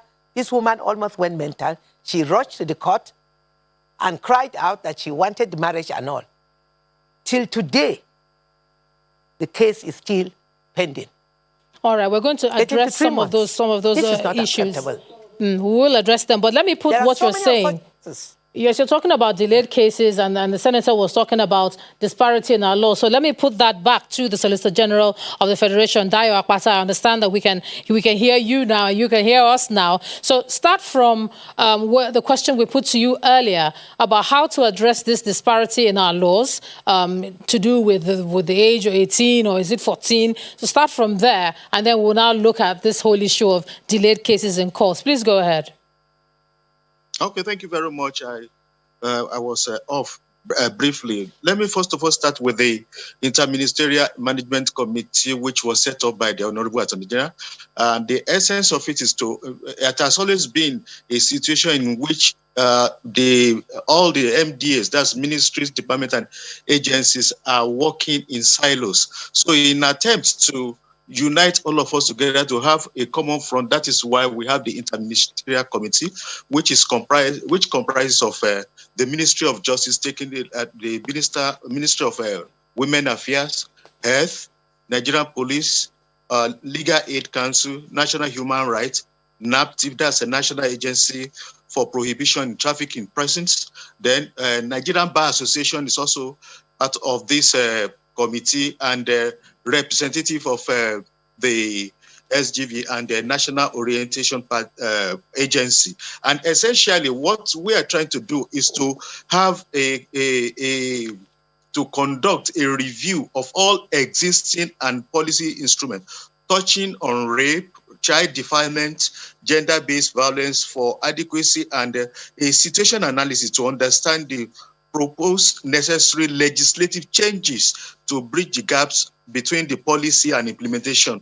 And while we are doing that one, we're also liaising with the National Assembly to ensure that all those laws that we are reviewing to ensure that they are adequately attended to. And also, do you have a time frame? Apologies. Do you have a time frame for this review? National Prevention Strategy, which covers from 2021 to 2025, and we are also considering in the committee a comprehensive investigation and preservation of evidence to support successful prosecutions of all cases of gender-based violence. And we're also developing a framework in management and utilization of a sexual offender registry. Incidentally, the governor of Ekiti State has already thrown one, like I said, led it, of which I was, even in 2013, I was part of it because I was the Solicitor General then.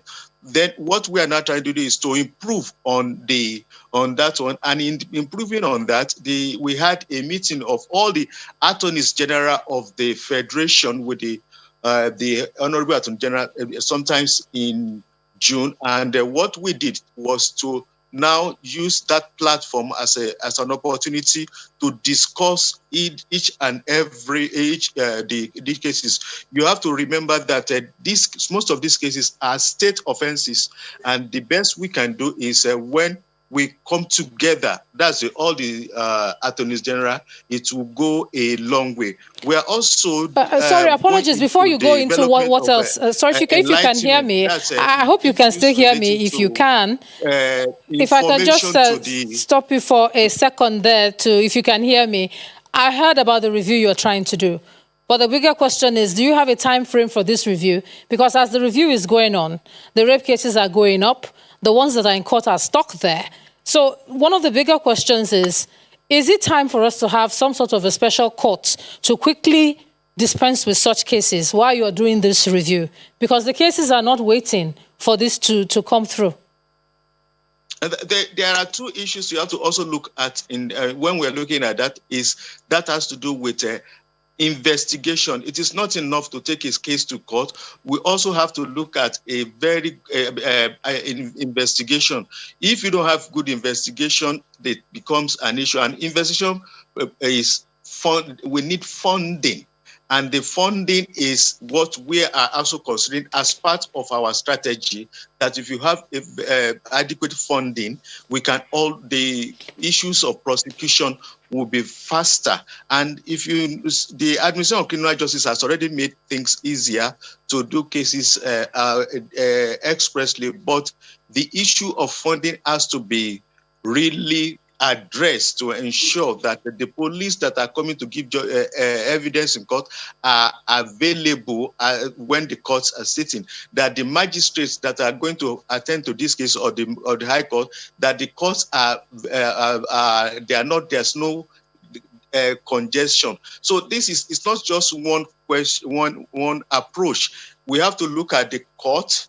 We have to look at the police. We have to look at even the congestion of the prisons. So it's a major issue in which each and every one of us have one role to play in the issue. I'm glad you by doing mentioned. that one, we have already set up a subcommittee to look at the laws, and they're already working on it. We are also having a subcommittee on awareness and advocacy. And also another issue is the data. The issue of data is also very, very important to actually know we already have data, but the question now is the Women Affairs has their own data, the police have their own data, if the Bureau of Statistics also their own data. Until we have a unified data to be able to identify this, I think these are issues which we consider would be very useful in combating it. And while we are doing that one, we also have to think of the monitoring and evaluation to know what are the achievements we are able to, what we can really pinpoint to. But more than anything, there should be funding for this separately. Okay, I'm glad you've given us all that, and I'm happy you talked about congestion of prisons as well in part of your statements. We're going to get to others in a moment, but there was an issue that came up among gender rights groups around the time. I mean, in this whole discussion of an all-inclusive interministerial committee, is there synergy between all the different agencies that form it? Because some had said that during the COVID-19 lockdown, and in the spirit of decongesting prisons, some people who were released were those who have been convicted of rape or waiting for their convictions to come through. And these are people who are dangerous to society. Are they looking at that at all, so that we're not just working across purposes? Yes, thank you very much. We are already working with the correctional services as it relates to the congestion at the same time as to those who are to be taken into the prison. You can see that at least for now, we have not been able to have any issue of viruses or COVID-19 in the prisons because it has been well managed. If you have, before you go to prison, whether it's awaiting trial, you are tested or you first of all isolate for 14 days. So these are issues which are being looked into between the police, the Ministry of Justice, and the correctional services. All right. Well, thank you for that. We're going to come back to the panel. But of course, we still do have responses from our people on the streets. So let's take one more in terms of access to justice. We've heard that, yes, the problem isn't the lack of law, but implementation. And let's just listen to this for 1 second, and then we'll come back. The womb because somebody wants a girl child. If you survive that, what about female circumcision? What about forced marriage and early marriage? What about VVF and RVF, which could result from what about then you become an adult? The education, the opportunities, access to means of production and livelihood, sustainability, down to being married and facing all kinds of spousal battery, all the abuses and the violence you see, to disinheritance. It just follows a woman from cradle to grave, and we need to break that chain. We need to just break the culture of silence. We need to talk about this and know that it's not just it's about us, and progress for women is progress for men. And the time is now to promote zero tolerance for this. We hope that the minimum any government can do for women is to immediately domesticate the Violence Against Persons Prohibition Act. It's a very gender-sensitive document. It targets gender-based violence, including new issues like stalking. It provides for sexual offenders register, so that those who commit multiple offenses, around this, they will be seen as dangerous sexual offenders and will be registered, so that people will know them and also warn people. In civilized climate, in any neighborhood that you want to move in, you do a search to know who are the pedophiles, whether there are any sexual offenders around there. And if you have children, that first warn you so that you're careful what you do. So the issue of law is not a panacea, but it's very important.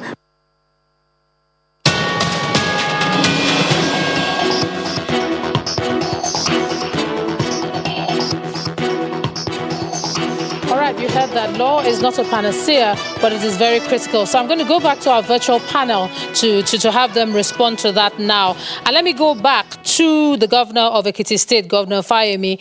You heard her talk about the need to immediately domesticate this VAPP. We keep coming back to it because there's no point declaring a state of emergency, but not doing that thing that will solve the issue. So in concrete terms, what exactly are you going away to tell your fellow governors in states where this has not been domesticated? Well, one of the issues we're trying to resolve at this spotlight is to get concrete commitment. So what sort of a commitment can we get out of you tonight? Well, thank you, Ijoma. I'm glad that my brother, the Deputy Senate President, was actually quite gung-ho about age of consent as being 18 and the role that he believes that the National Assembly should play. But it's not just about domestication of VAPP alone. If he checks the same constitution he refers to, Section 29 A and B, still does not criminalize child marriage. As a matter of fact, that section talks about anyone who is married is deemed to be an adult. And that's the challenge. So in addition to what has been done with age of consent being 18, the National Assembly must go a step further and criminalize child marriage. But before we get there, I talked about socialization, about religion and culture. And we must use persuasion in addition to law reform and enactment. And that's what some of my colleagues in the North are doing. And you should have asked me, what do I mean by state of emergency? We have a whole range of things that we're doing.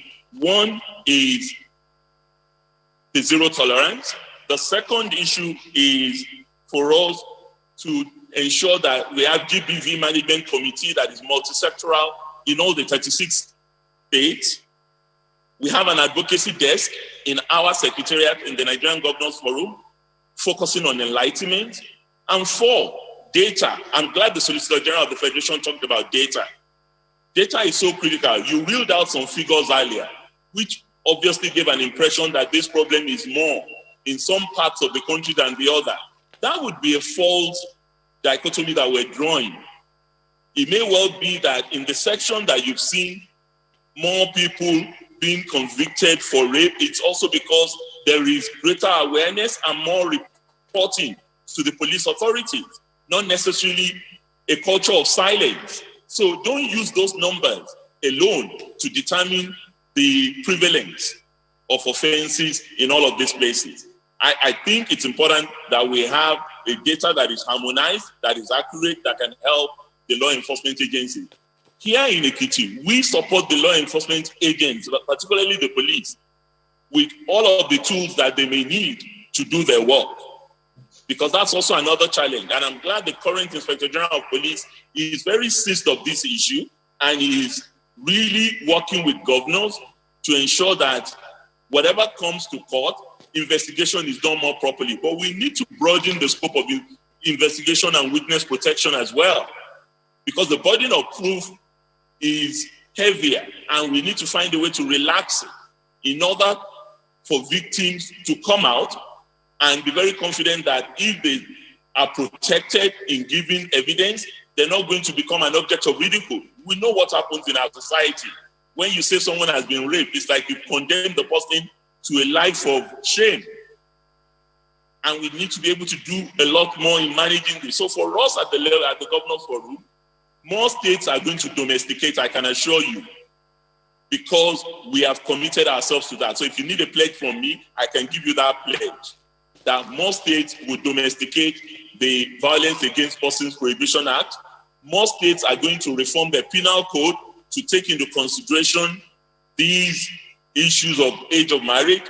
We would work with the Honorable Minister of Women Affairs to ensure that the Interministerial Committee, as well as the Governor's Forum, because these offenses are state offenses, just as the Solicitor General mentioned. And we are the ones who actually carry a larger body here. But we are determined to ensure that women's rights are human rights and child rights are important to us. Defilement will not be allowed. in our environment. So, but that's not to say that these challenges will go overnight. It is only to mention that there is a commitment on our part to work with law enforcement agencies, to reform our laws, to enforce the laws, to protect the victims, and to broaden the level of enlightenment in our societies. That's what we're doing in Ekiti. That's what other states are doing. And where it is not happening, we'll keep working with our colleagues to improve the situations in their states. All right, thank you, Governor Fayemi, for that commitment, and I'm very sure the organizers and those in charge of this initiative have heard you, and we will hold you to that promise, perhaps in the coming months and days. Just to say quickly now that we do have the Deputy Commissioner of Police in charge of the Gender Desk, Margaret Ochala, just while she's trying to get herself all sorted out for us. She's going to join us shortly. But I can also see there the Police Force Public Relations Officer, Frank Mba. Thanks a lot for joining us in this town hall. We were hoping to get the police response to this, so we are happy to have you. Thanks a lot, Mr. Mba, for joining us.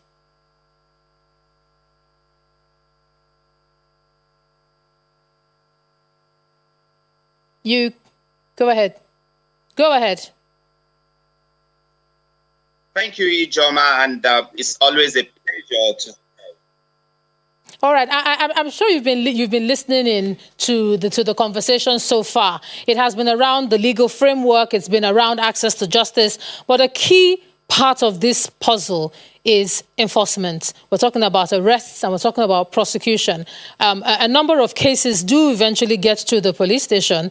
They get reported. But after then, what happens there? What does it take to get a case firmly dealt with and handled at the police station or by the police?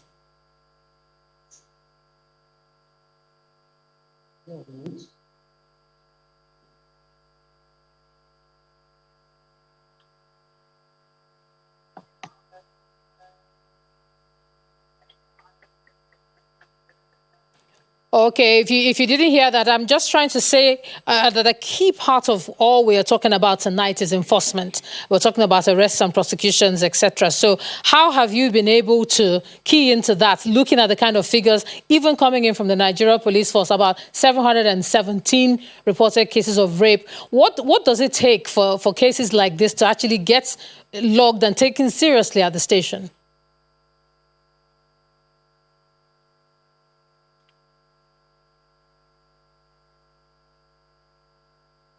Okay, you can't hear us right now, but don't worry, we will. But let's take questions from our audience. We do know that this is a town hall and it's an all-inclusive and all-participatory event. So if you have a question, we have people from CSOs and we have gender-based organizations that are dealing with this issue. All of them work in different aspects of GBV, and we want to hear from some of them tonight. So if you step up to the microphone to take your first question, just tell us your name and also tell us what section of gender issues that you're dealing with, and then channel your question to any member of the panel. In Abuja, we have the Women Affairs Minister, if your question is for her, and then we also have our panel there as well, virtually. Thank you very much, Ijoma. My name is Josephine Efa Chukuma, and I'm the Executive Director of Project Allotment Violence Against Women in Lagos. Mine is not a question, but a quick comment to all the panelists, and very interesting one. With the state governors announcing the state of emergency, a very good move. For me now is how do we make this, how do we run immediately with the state of emergency? Moving from the Governors Forum declaring that, a very good one with Governor Fayemi chairing that. Next is the Budget Ministry, making funds available. All these things about gender-based violence is about making funds available for it. And then moving to the ministry, the Honorable Minister for Women Affairs, ensuring that commissioners at the state level are brought up to speed. Because while the federal ministry can be doing what it's doing very good, the states could also be a problem. And then for the ministries of women affairs to team up with the judiciary, the ministries of justices in the states and at the federal level, to set up what we call the Domestic and Sexual Violence Response Team. So the first step is enacting the VAP Act at the state level, because that is the foundation. Once that is done, the next thing now is the domestic and sexual violence response team. So would you like to find out from her what she's doing in that regard? Yes, in that regard. And then sexual assault referral centers set up, because we are talking of state of emergency. If we have to move from talking the talk to walking the talk, this is what is expected in a country that has declared a state of emergency. We need the laws, the VAP Act domesticated in all the states. Governor Fayemi, please help with other governors for them to domesticate this. Honorable ministers, with the state commissioners of women affairs, for them to be up to speed with the Ministry of Justices to set up domestic and sexual violence response team, just like what Lagos has. And then specialized courts. Justice delayed is justice denied. And that's why a lot of people, victims of sexual violence, will say, I leave it to God.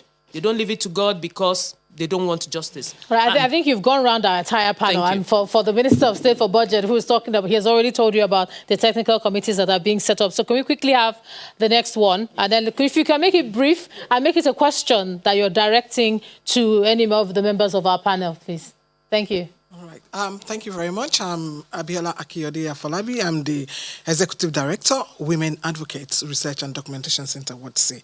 I'll be directing my question first to the chair of the Governors Forum, and I want to commend their efforts. It has never happened like this before. Now, my question is, because I am also very worried about the political will to do some of the commitment that they have made. I feel that one of the first things that is expected is to have a state action plan to end violence against women. So my question is, beyond asking them the governors to push for laws on violence against persons prohibition, are there plans at that level to have a state action plan? And I also ask that question of the Minister for Women Affairs. There's a need for us to have a plan. So that's very important. So I want to ask whether there are plans to do that. Now, the other question is about multi-sectoral coordination. So I want to ask from the panel, to what extent are we doing this? How and what do we have, which is also part of the plan? So how do we build this into the plan that we have? There's been a whole lot of conversation also about the necessity to have funds to be able to do this. But when the Solicitor General was talking, he was talking about having funds for police for investigation. But my question is also that there's a whole lot of corruption, taking place within the police, and that is also affecting access to justice. So how do we want to, deal with that aspect? Then, lastly, the question of having a standard operating procedures. Are we having that as part of the plan? So I'm asking this also for all the panels. Okay, so let me take that to the Women Affairs Minister first of all. She's talked about a state action plan to end GVB. What exactly is it? And in concrete terms, because we do hear bold policy statements, but what we're saying is that the nuts and bolts of it is what she's asking tonight.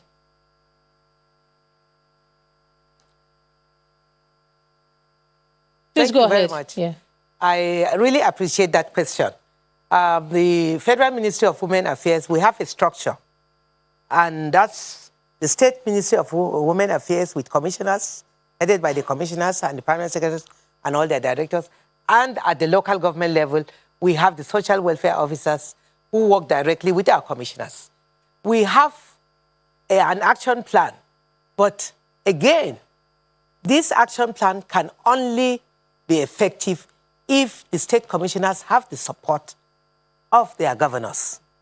I can say very clearly that Governor Fayemi is leading by example. That is clear.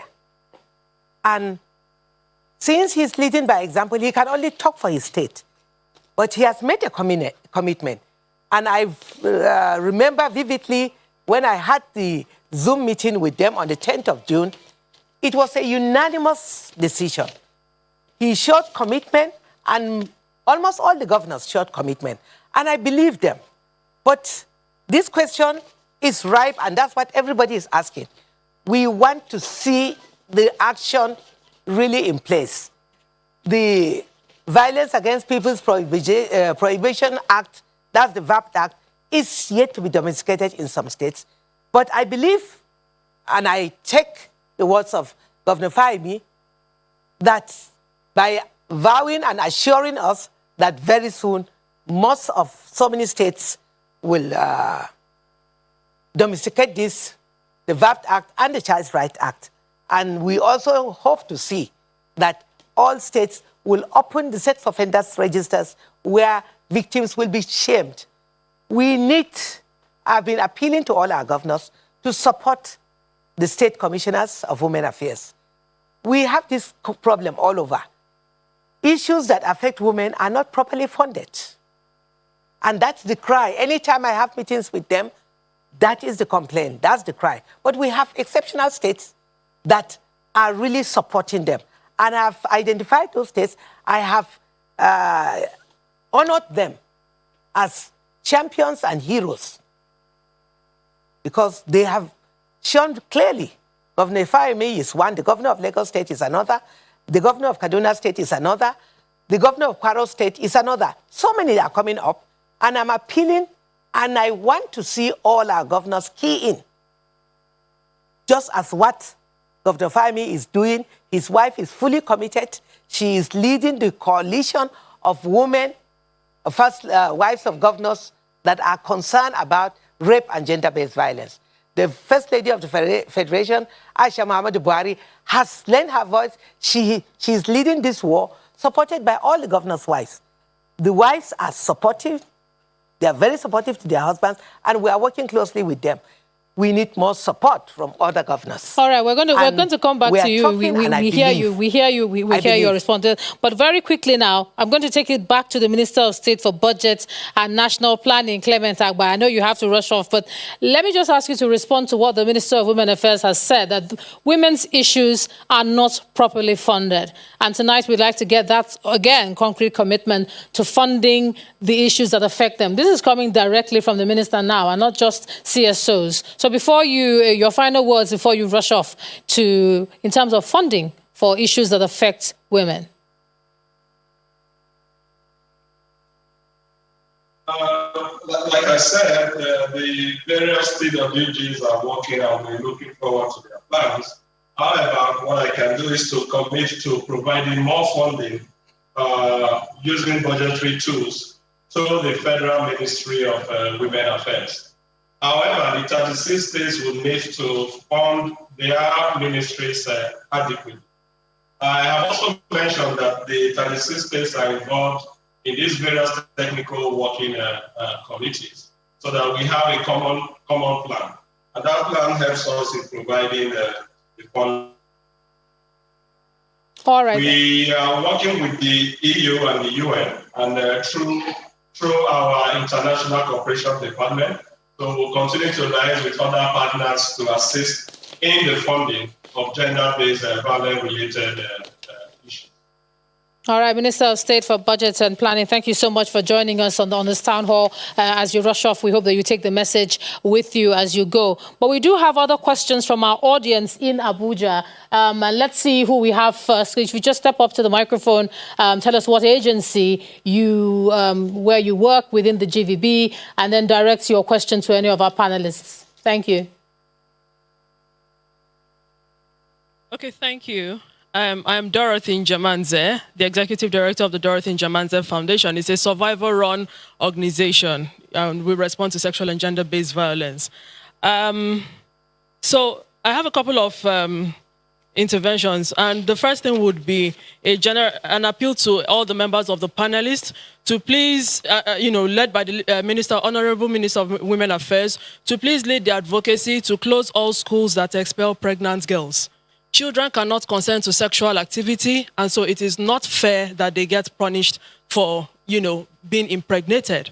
Then for the Ministry of Budget, 1% of consolidated revenue fund is supposed to be directed towards emergency services. If we identify sexual and gender-based violence as emergencies, then there will be reason to implement this immediately. The unhealthy interagency rivalry that we have experienced between specifically NAPTIP and the Nigerian police has endangered the lives of a lot of human rights defenders like us. And we've seen in recent times that many times police case is used to force women, victims of sexual and gender-based violence, to drop cases that have been taken to NAPTIP. And so it would help us if that can be addressed real time, because every minute this is delayed, a life is affected. human rights defenders, very often we are targeted for ensuring that victims follow through the course of justice, and we are consistently harassed. During the COVID-19 period, I personally was arrested several times because human rights defenders, rendering service to sexual and gender-based violence, were not considered essential service providers, despite the fact we endangered ourselves, severally, and a lot of people even, ended up getting the coronavirus. Okay, now this is getting, it's more of not quite a question. So if we want to know who exactly you're directing your question to. Into somewhere. Yeah. All right. Okay, so you have to be pretty quick so we can get on. Some structure to support human rights defenders is what I was going to. For instance, implementing, the landmark court judgments that we've gotten in the protection of human rights violations in gender and sexual and gender-based violence cases, like the Dorothy Njemazi and 3 others versus Nigeria case, where the Maputo Protocol was cited in a court judgment. Let's all right. And show that the government is interested in. Okay, we really need to run along to the next person now. You've spoken about the police, and thankfully we have the first PRO here, and hopefully if we can hear him, he will respond to some of the things you've said. Can we go on to the next one, please? Thank you. Go ahead, please. Thank you very much. My name is Farida Kabir. I'm the Chief Executive Officer at OTRAC. It's a software company that we develop solutions for the healthcare sector. My question is directed at the Honorable Minister for Women Affairs. I love the fact that you mentioned the Sexual Offenders Registry. This actually validates that ICT is actually very, very important when it comes to development. So apart from the Sexual Offenders Registry, how are you leveraging information and communications technology as a tool to support these women and girls to take control of their narratives and to also empower them? And when I talk about empowerment, I mean empowerment in terms of education and also empowerment in terms of economic empowerment, and which also cuts across getting justice from the system. How are you leveraging ICT to achieve that? Okay, so since she's with you there in Abuja, let her just respond to that quickly before we take the next one. Honorable Minister, leveraging on ICT, this is even something I talked about. If I'm finding it difficult accessing that register that is meant to be online. Thank you very much, Fatima. We strongly believe that ICT plays a very important role. And I believe NAPTIP, that is handling the sex offenders register, they are doing quite a lot. And I've not received any complaint as far as that is concerned. We have the toll-free number, which we've been on air with it. We also, the NAPTIP has a free toll number too. And we encourage all victims to report, and any cases that is reported, we act promptly. We also have a safe, that's a shelter, where we also attend to victims. So definitely ICT plays a key role, and we're handling that appropriately. All right, thank you so much for that. Now, let me just skip over again to our virtual audience. I'm going to give Mr. Frank Mba the floor now to respond to a lot of what we've said tonight. Just starting off with what one of the audience members there was saying about perhaps interagency rivalry between the police force and NAPTIP, and in the middle, you have victims stuck there and bearing the brunt of it. Mr. Mba? Well, thank you, Ijoma, for the opportunity of being on this platform. And I want to say very good evening to the members of the panel, particularly my very senior citizens on the panel, the Honorable Minister, His Excellency, the Governor of Ekiti State, and so many other very distinguished senior citizens on this platform.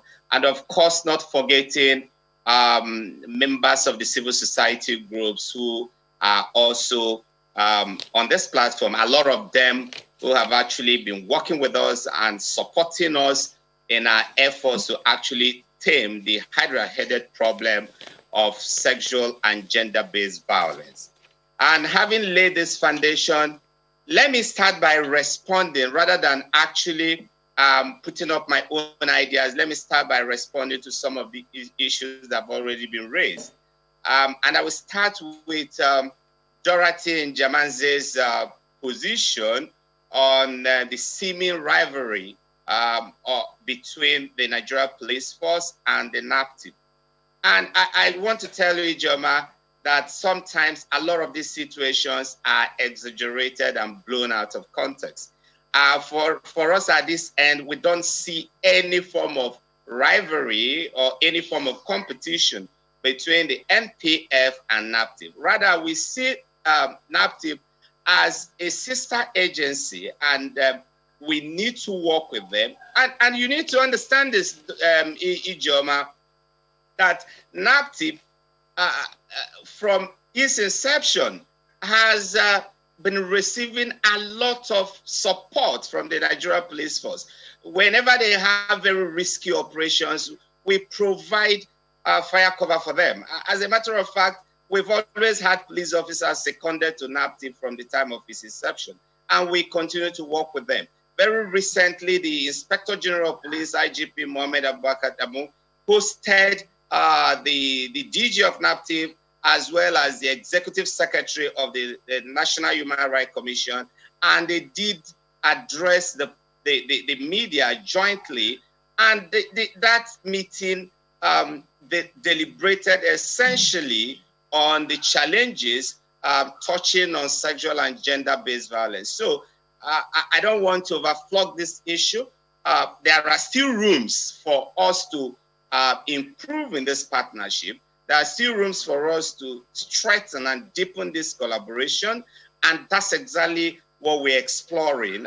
We are looking at joint trainings sessions with members of the NPF, particularly those working in the the first gender units, coming together with operators of NAPTIP and then receiving trainings together. We hope to deepen this, expand this, and then so the issue of rivalry, the issue of competition do not arise at all. Okay, Mr. Mba, as you're talking about training, are you also thinking about training in terms of forensics? Because what we hear is that at the point where the victim gets to report these cases to the police, they probably don't have too much of a hurdle. And then they are told to get some form of a medical report. In the case of rape now, not too much of a hurdle when they go. But then when it comes to the police assisting them to build their case using forensic evidence, that is where the police fail them. And so what are you doing about that? You know, that we always hear about, oh, the evidence has been contaminated and the case just dies and goes like that, even when there is evidence to prove otherwise. With the kind of statistics coming out of the Nigerian Police Force, your own statistics, can you still be doing it the same way? Okay, Ijoma, again, thank you, because this question will also be giving me an opportunity for me to address something that is very germane and very fundamental in the successful investigation of any rape case or any case that has to do with indecent assault or sexual abuse of minors. And that is the issue of the integrity of not just the investigative processes, but also the need to protect the evidence from contamination. Let me start by stating this, that what we're doing here is a form of sensitization, and that's why we're gladly participating. A lot of the victims of rape, a lot of the victims of sexual assault actually unknowingly destroy the cross of the case without even knowing. They contaminate this evidence, they contaminate the scene of crime without knowing. So we don't begrudge them. And when we have opportunity like this, for us to educate and sensitize citizens, not because we want these cases to continue, but because we are in a world where you cannot rule out the chances of these things happening. And now let me go straight to the point. In every case of sexual assault, in every case of rape, there are two fundamental scenes of crimes: the Oh, we've had a bit of a challenge there, but at least we heard what he was trying to say there about the police trying to be all-inclusive and there's no rivalry according to... Okay, you're back. Please continue your thoughts quickly. I was saying that in every case of rape, there are fundamentally two scenes of crime: the body of the woman that has been raped or violated, as well as the physical location where this sexual assault took place. And these two scenes of crime must be preserved. And once we fail in preserving them, then we run into fundamental problems with investigation. And so my advice is this: when you are working with someone who has been raped, fundamentally, you preserve the body. The temptation for you to go and wash, the temptation for you to go and clean up is very strong. And I can understand that, because it's very disgusting when your body has been violated. So naturally, you want to clean up. But we appeal to you, don't rush to the bathroom. Don't clean up. Go straight. You can even decide to go straight to the nearest government hospital. Finish up from the hospital before you go to the police station, so that a qualified medical doctor can examine you. A qualified medical doctor can collect samples from your body. A qualified medical doctor can collect some of the evidence and preserve them for us. Secondly, it is also important that you maintain the physical scene of crime in almost a very pristine form. Don't tamper with anything. Don't try to make the bed. Don't dispose the condom if the person used condom while sexually assaulting you. If you suspect that you were drugged or your drink was laced with any substance, please don't dispose the remnant of the drink, whether it is yogurt, whether it is Ribena, whether it's Coke, or whether it's wine. Leave those things for us. When we come, we know how to pick them up, no matter how disorganized the room is, no matter how messed up the car is, or wherever the offense might have taken place. Leave them in that form. When we come in, when investigators come in and see those scenes, it is easier for us to reconstruct the scene of crime and interpret what might have happened. Once these things are messed up, whether you are an investigator from the moon or from the Mars or from anywhere, you will run into problem actually piecing the pieces together and forensically answering the questions that we follow. So these are very key issues. Okay. And once we're able to deal with these issues, particularly in cases of rape, it becomes easier for us to nail the suspect. And another thing that I've listening to this program, I've also seen a lot of other panelists talking about is the culture of silence. We must break the conspiracy and that culture of silence. And we must speak out as we are speaking out today. We must galvanize support. We must let our citizens know that once a case of sexual abuse or rape has been reported, there is no need walking the way of avoidance and the way of concealment. But incidentally, that's what a lot of people do. Okay. Do that, whether it's in the church, whether it's in the mosque, whether it's in the school, whether it's in the family.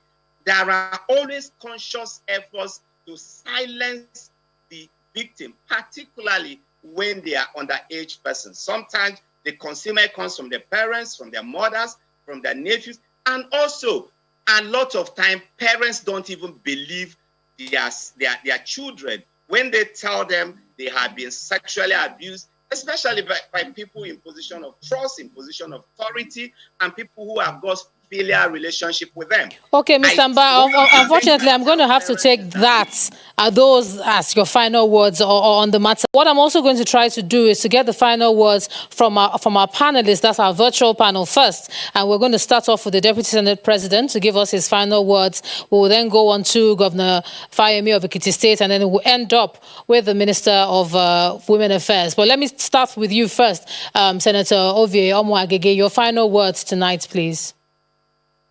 Thank you once again for the opportunity. I want to thank my brother, the chairman of the Governors Forum, for the commitment he just made tonight.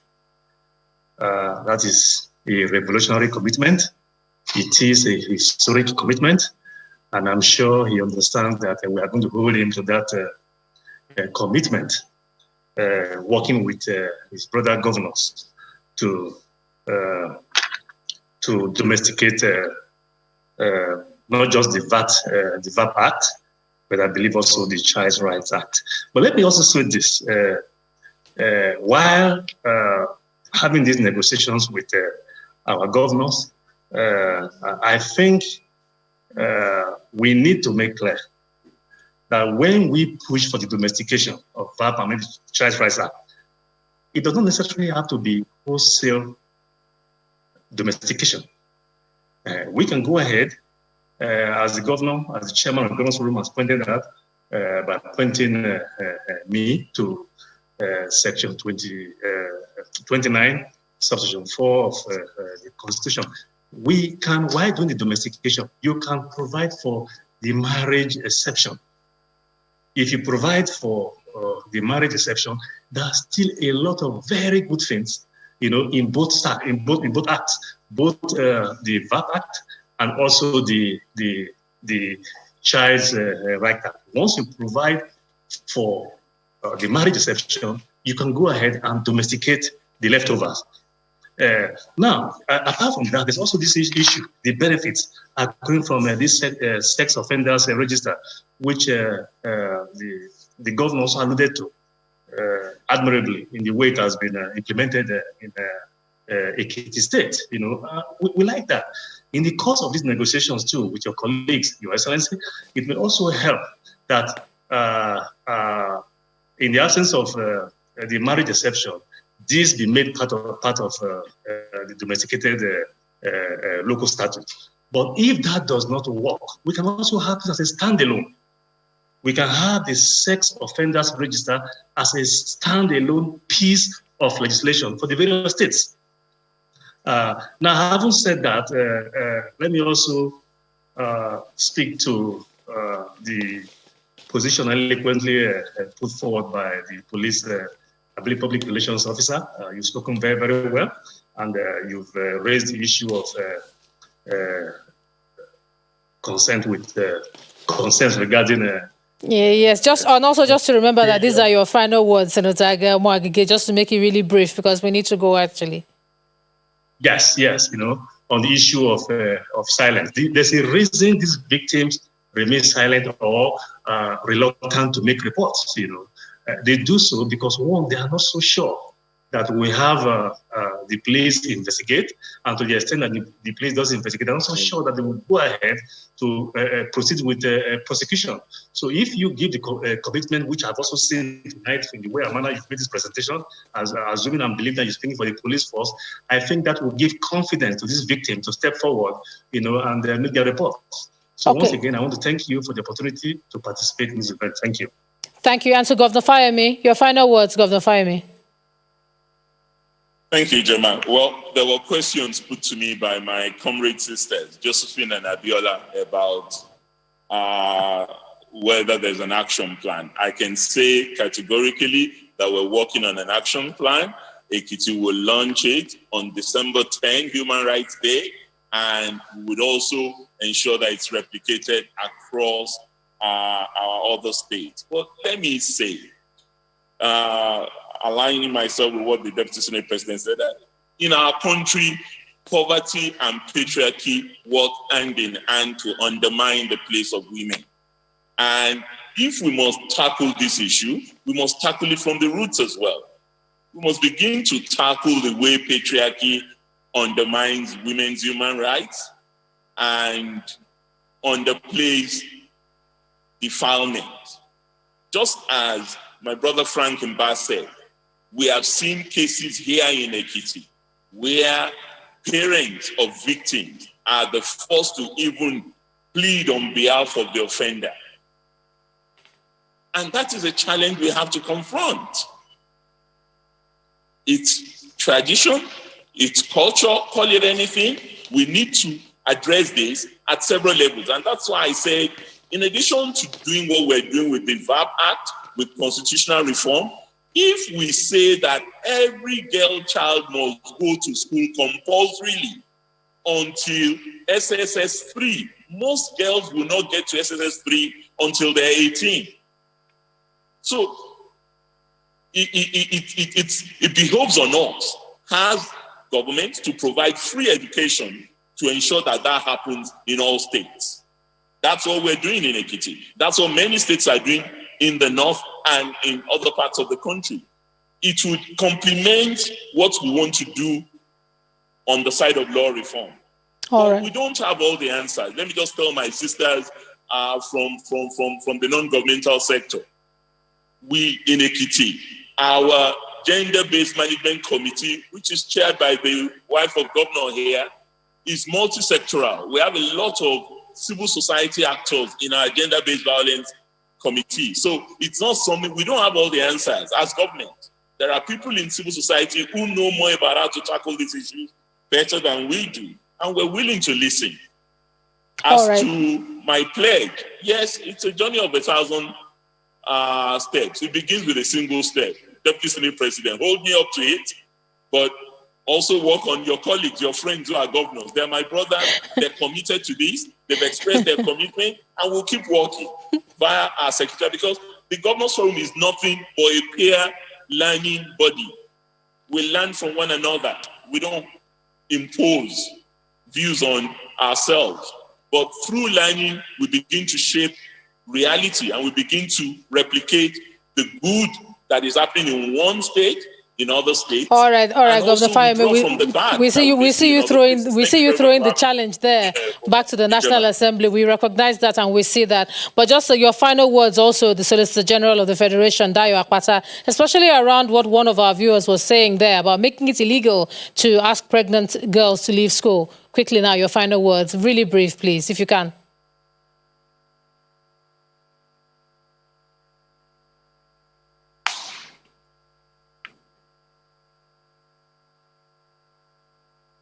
Perhaps you need to unmute your microphone. Yes, we know this is happening virtually, but if you unmute your microphone, we'll probably be able to hear your final words, please. Okay, are you hearing me now? Yes, I can hear you. Please go ahead.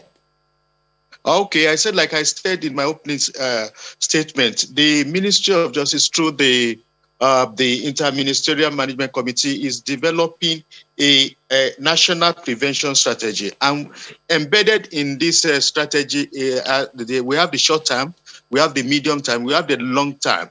And the short term are those issues which have been discussed here this evening. And apart from that one, more than any issue, we can have the best law, we can have the best the strategy. But the question now is, I'm a practicing lawyer for 30 years, and I feel strongly that a good case can be lost if there are no good prosecution and investigation. So there's a need for us to reflect deeply on capacity building for law enforcement agencies, especially the police, the office of the DPP, the judges, assistants, and court personnel.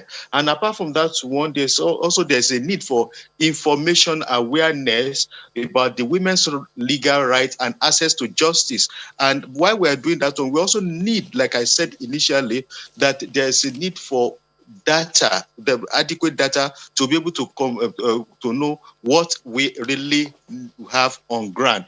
And also the issue relating to the standard operating procedure. Let me quickly say that it is part of the strategy which we are preparing for Nigeria. I believe that with all this, if we can have a concerted effort of all the MDAs, we will be able to do something tangible. We are not there yet, but we have already started. And I want to thank you very much for the opportunity given to make my own contribution. Thank you very much. All right, thank you so much for that. But before we go, we're going to hear also from someone I call our host minister, the Honorable Minister for Women Affairs. Your final words tonight, as most of this speaks to what you do in the ministry. Ms. Talon. Thank you very much, Ijoma. I want to start by thanking the UN and AU for putting in place this Spotlight initiative, which is very, very informative, and that helps intensify the advocacy we are all calling for. I want to also thank my two bosses, the governor of Ekiti State and the Deputy Senate President, for their commitment and for their kind words. A lot of expectation. We rely very much on our governors because they are custodians of the states. And most of all these problems, the victims are coming from the various states. And the laws are in their hands. We expect a lot from them. And as I earlier mentioned, the leader, that's the chairman of the Governors Forum, is already leading by example. And I'm happy to say, and I'm not being selfish, my governor, the governor of Plateau State, who is the chairman of the Northern Governors Forum, he's also leading by example. He was one of the earliest that domesticated the Child Rights Act. And he has promised that this week we are having the Northern Governors Forum. I'm still following up on that, and I believe him that by the time we meet with all the governors of the northern states, we will be able to address the issue of the remaining states that are yet to domesticate the Child Rights Act and the VAPT Act. I want to sincerely thank all our civil society organizations. They have offered their lives. They have done so well. They've always been doing well, and it has been heightened by the lockdown, the COVID-19, where women were locked down with their abusers in their homes. Most of the civil society organizations risk their life. They go out of their way to fish out these perpetrators and also help support the victims. The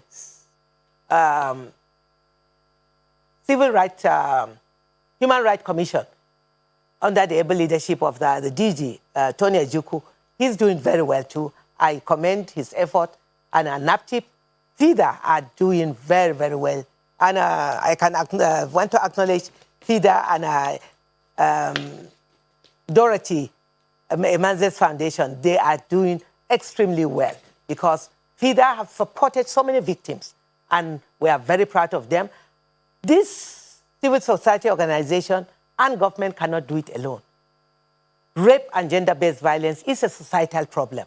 We want all well-meaning Nigerians. I'm calling on our leaders, community leaders, traditional leaders, religious leaders, to please lend their voice and join in this war. It is a war. We are in the battlefield. We can only succeed when all hands are on deck. The president is not a magician. The governors cannot do it alone. The legislatures, they've met remarkable signs by lending their voice and speaking out. We want more people to speak out. The civil society are doing it, but we want every Nigerian to be committed to addressing gender-based violence. We want more men to speak out. Yeah. We want more men to speak out. Young men, our youths, should be the vanguards in the society, in the communities. When they are vanguards in the communities, they will help the police, and they will help expose perpetrators. All right. Thank you so much for that response, Honorable Minister for Women Affairs. We will not get to it. Yes, indeed. Indeed, it is an issue. It's very critical, and an issue that we will be looking at for some time as we try to resolve the major issues. Just to thank you for being part of this town hall, Honorable Minister for Women Affairs, Dame Pauline Talon, and to thank our virtual panel there, starting off with the Deputy Senate President, Senator Ovie Omo Agege. Thank you so much for your comments tonight. And also to thank the Force PRO, Mr. Frank Mba, and to thank the Solicitor General of the Federation, Dayo Akpata, and also to thank the Governor, the Chairman, that is, of the Governors Forum, and Ekiti State Governor, Governor Fayemi, for being a part of this tonight. And we take home quite a bit from your comments and everything that you've said, including your commitments that you've made tonight.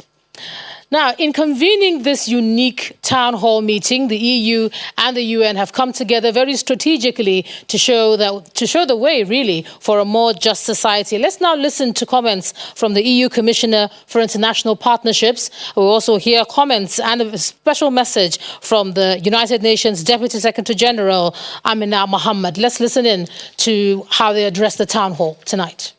We need to end this taboo, because I would say that everybody of us knows someone who is suffering of violence.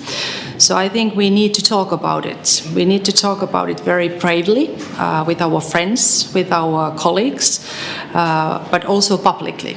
And that's the reason why we wanted to launch this campaign, because we think that we don't talk about it enough.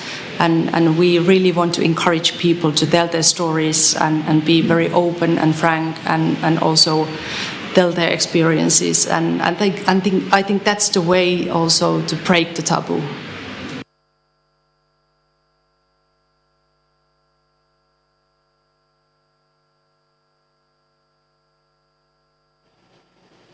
Around the world, violence against women and girls, especially rape, is skyrocketing. Many incidents have triggered widespread outrage, yet some keep trying to play the oldest game in the book, the blame game. Blame the COVID-19 pandemic, blame social and economic stress, blame uncertainty, even outrageously blame the victim, usually a woman or worse still, a girl. Blame anything, everything but the perpetrator. Let's be really clear. Sexual violence, in any form of violence, is simply violence. There is absolutely no excuse, there is no justification, and there must be zero tolerance. All of us must stand together and speak out. Try by joining the EU and the UN initiative on Spotlight to fight violence against women everywhere, in our societies, our communities, and at home. I'm the proud mother of 4 daughters, but the loudest voices urging me to speak up came from my sons. And they said, "Mum, this is already a dangerous issue. It's in our chat spaces. You need to do something about it. People will listen." I'm not sure people will listen, but if I can make a difference in one woman's life, then it is worth speaking about it. When I asked what they were hearing, they said it varies. Some say violence is not right, but others appallingly say women asked for it. Really? You and I know that men and boys who commit violence against women and girls are just simply not men. They're weak, it's shameful. They are, sadly, the textbook definition of a coward. And for those who turn a blind eye or deaf ear saying, it's a private matter, know that you too are accomplices to violence. Now we can agree to disagree, but because of these attitudes, millions of women and girls face the clear and present danger of the threat of violence and rape every day, at home, in school, and these days online. Men and boys, fathers and sons, husbands, we must have this conversation. Take responsibility, speak up, stand with women and girls. Let's join hands with survivors of violence, including rape. Listen to their stories. Let's call out victim blaming and shaming. Let's rally our communities to say no to gender-based violence. Let's remember that if not for a woman and her 9 months of labor, I'm not sure that you men would be here today. So let's stand with our mothers, our sisters, our daughters, our partners, and together let's declare in one voice, I'm with her.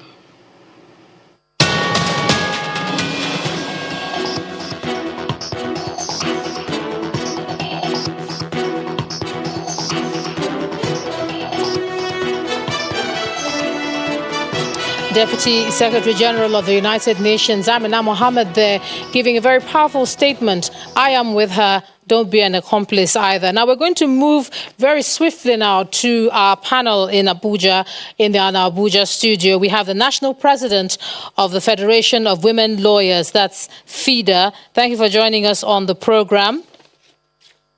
We also have the Country Director of Plan International Nigeria, Dr. Hussaini Abdu. Thank you for joining us as well. at this town hall. Oh, there they are. Thank you so much for joining us. Let me start with you, Dr. Hussaini. What did you make of the comments there of the UN Deputy Secretary General? Yes, as usual, coming from Amina is always a very strong, powerful message out there.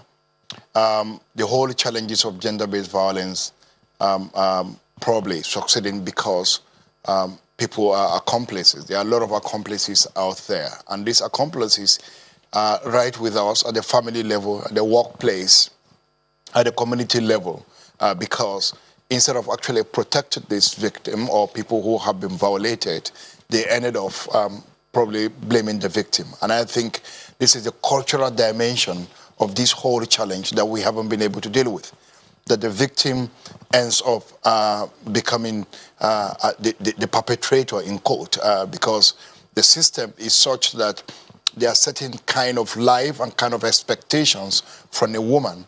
And therefore, whether she's been forced into it, whether she's been abused, she ends up actually taking the blame. And that, for me, is an important issue that we need to deal with culturally and also deal with religiously, depending on where you see. So it was a very powerful message from Amina out there, that whoever comes out and does speak out against this issue, you should just consider yourself as an accomplice, because this whole challenge is growing, is deepening, is increasing because of the culture of silence, and we need to deal with that. There is also a culture of silence around men and boys, and I know you've done a lot of work in terms of protecting children from violence.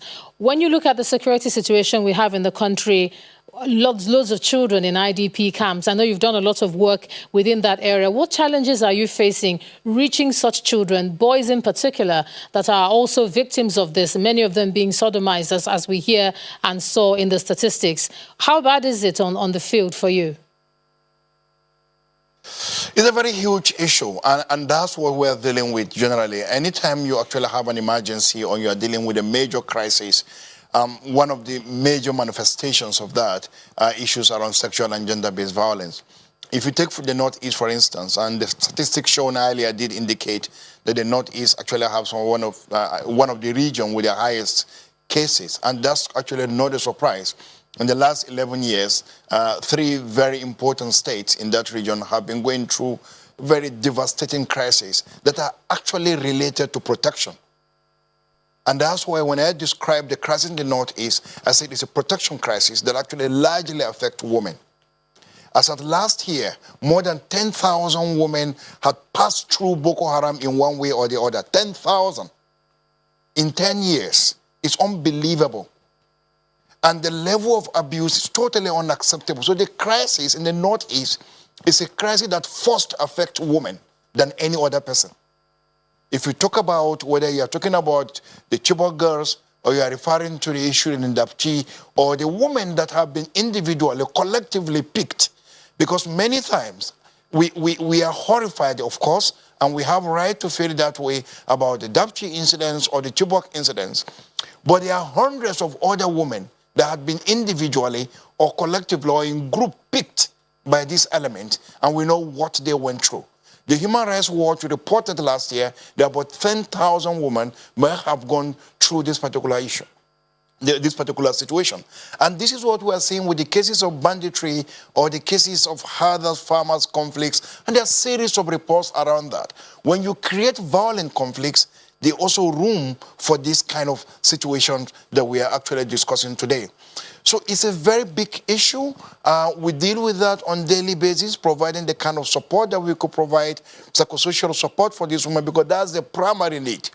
But unfortunately, in response like this, people actually prefer to see physical response, whether you are distributing food, or you are supporting with shelter, or you are building schools in terms of rehabilitation. But the major concern that devastate and destroy the lives of women, and particularly young girls who have been out of school, is unbelievable. We did a study on the impact of the crisis on adolescent girls. It's unbelievable. I'm going to come back to you, but I want to quickly go to the national president of FIDA there, Rhoda Theoden, to get her comments. We've talked a lot about having enough laws and implementation is the problem. But if you listen to the UN Deputy Secretary General, there are gaps that are being exploited even within the laws that do exist. What are the gaps that you see being exploited, the loopholes within the current legal framework that's designed to protect women from your perspective? Thank you very much, Ijoma. I think the first step towards ending gender violence is to have the law in place. You have to have laws, which means we have to adopt and domesticate laws that are necessary for that. We have heard a lot about non-domestication and adoption of the VAP Act and Child's Rights Act. But in states where we have adopted, we still know that they are not fully implemented. And I can tell you that in FIDA, we have been dealing with sexual gender-based violence for over 50 years. So I can tell you some of the reasons why we have the problem of effectively prosecuting these cases. The PRO of police made mention of preservation of evidence. What I want to say here is a successful case will be prosecuted. You know that it will be rightly prosecuted right from the point of incidents reporting. But here in Nigeria today, we have poor response mechanism, inactions of law enforcement agencies. A woman runs to the police station. Her daughter has been raped. The right thing is to follow her to the place of incidents of where it took place, like he said. But what do you find in police station? They will tell you they don't have a vehicle to move. They don't have money to fuel their vehicle. Sit down and wait, madam. She will sit down and wait until eternity. And the next thing she does, she gets frustrated and she leaves. And you expect her to come tomorrow. What would have happened to the evidence? Surely it would have been polluted. So having gender decks at our police station is not just enough. We should be proactive about it. If you have gender decks, they should be fully funded. And they should have personnel that are well trained, that understand what sexual gender-based violence is. So that when somebody comes in to report, you know that this is a life-saving matter. Intervention needs to be it should be timely. You don't waste time into, madam, what happened? What happened? Wait, we have other cases. So if we are going to have effective gender decks, they should be institutionalized. They should be well-funded and provided for. Let them understand what SGBV is all about. And then secondly, lack of awareness of our law is one thing. We have VAP Act, we have Child's Rights Act, but how many people are aware of the provisions and contents of this VAP? Not many. That is why CSOs like FIDA Nigeria, Project Alert, WordC, Wakol, Dorothy, we have been involved in sensitization on the existence of these laws. We have to know that we have a law that protects or says no to this for you to go and claim it. And then most importantly, again, lack of awareness, even among very key players. Some judges are not even aware of the VAP Act, talk less of the contents. Magistrates, social workers, they are not even aware. So we need to do a lot of sensitization. I am happy with what the chairman of the Governors Forum said. They declared a state of emergency on SGBV. We should go beyond talking the talk, like Project Alert said. If we have gender-based violence committees in place in the states, it should go beyond establishing those committees. They should be well-funded. It should be taken as a serious matter. We in FIDA, during this COVID-19, with the hike in gender-based violence cases, we took our demands to Attorney General. One, we want gender decks to be established in all the ministries of aviation, justice. And he promised to take it to all the state attorney generals. That is one.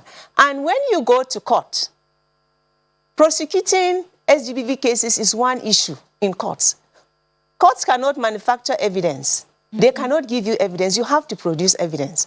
And we know that getting evidence, you need to know that this is how to preserve this evidence before you can get to say this is the evidence for it. So cases go on and on and on for years without any results. So what are we saying? We are advocating that courts should be designated to try SGBV cases. We are not saying courts should be established.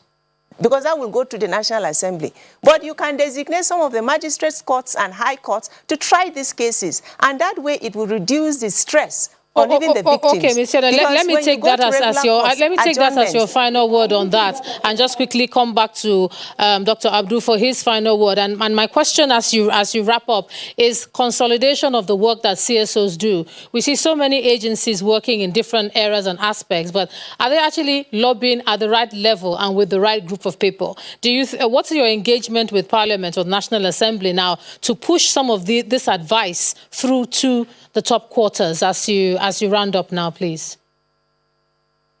Yeah, I think the engagement has been excellent. Look, the situation we're dealing with is a very massive one, and I think that every organization is playing its own role in ensuring that we're able to respond to it. It is not easy to get a legislation passed in the National Assembly. Those who are involved in the Violence Against Women initially act and the processes leading to that, almost a decade, you couldn't make any headway. Eventually, and if you attend all the public sittings and you see the nature of the conversation and listen to the kind of side comment that people make about these issues, you just know that we are not very serious about it.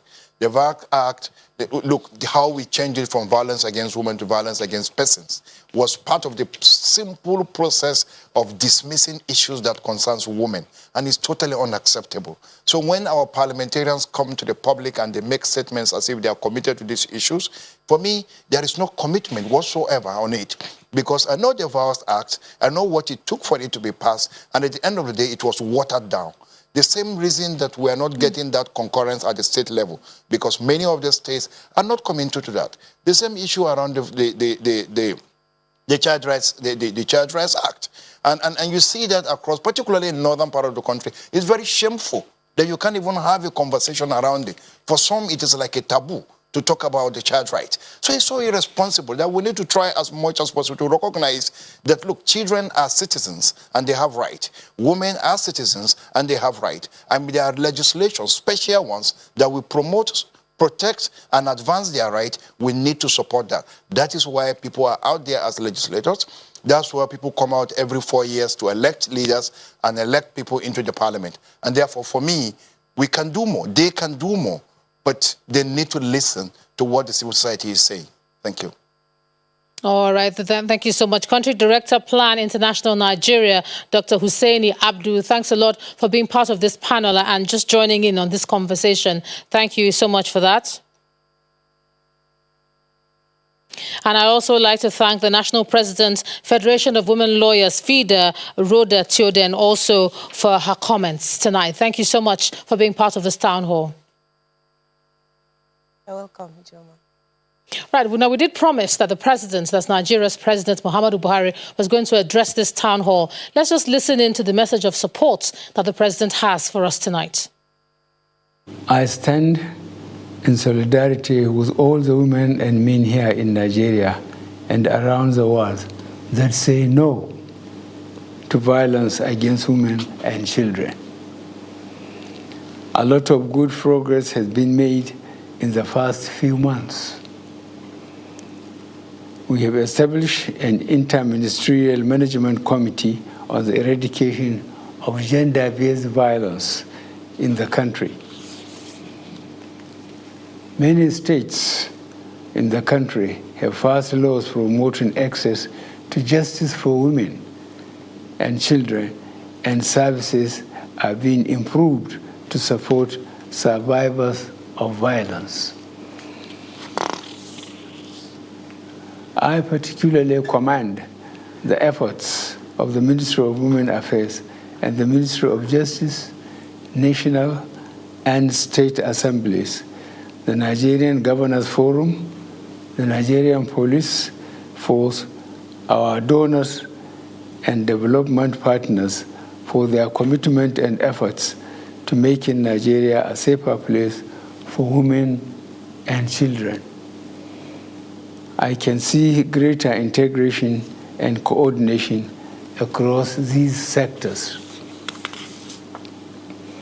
I commend their plans to ensure the creation of a national action plan to combat violence against women and girls. Gender violence has consequences not only for the victims and their families, but on the community and the country at large. Preventing violence against women can save lives and prevent human suffering. While we push for a concerted effort that establishes framework dealing with these issues, we also must integrate educating men and boys on how to embrace gender awareness and recognize the role of women in economic and community development.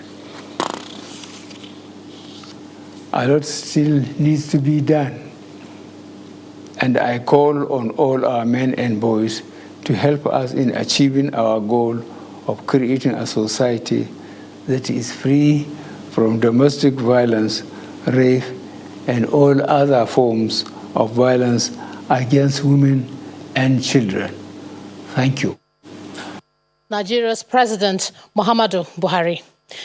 Now, in convening this unique town hall meeting, the United Nations and the European Union, in collaboration with Channels Television and other stakeholders with 75 implementing partners, have once again showed the way for a more just society.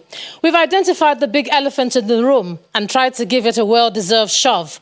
Society must accept, and must not accept, that gender-based violence is a fact of life. Rather, GVB must be seen for what it is, an aberration that puts humanity at risk. Victims need support structure and a legal system that assuages their pains and makes them look forward to a fulfilling life once again. And then perpetrators, or would-be perpetrators, on the other hand, need to be told in no uncertain terms that dire consequences will always follow such heinous acts. Everyone has a role to play. Until GVB is eradicated, it's up to you, the rest of society, to do the right thing. Keep safe and keep watching. I'm Ijoma Onyato. Bye for now, and thank you.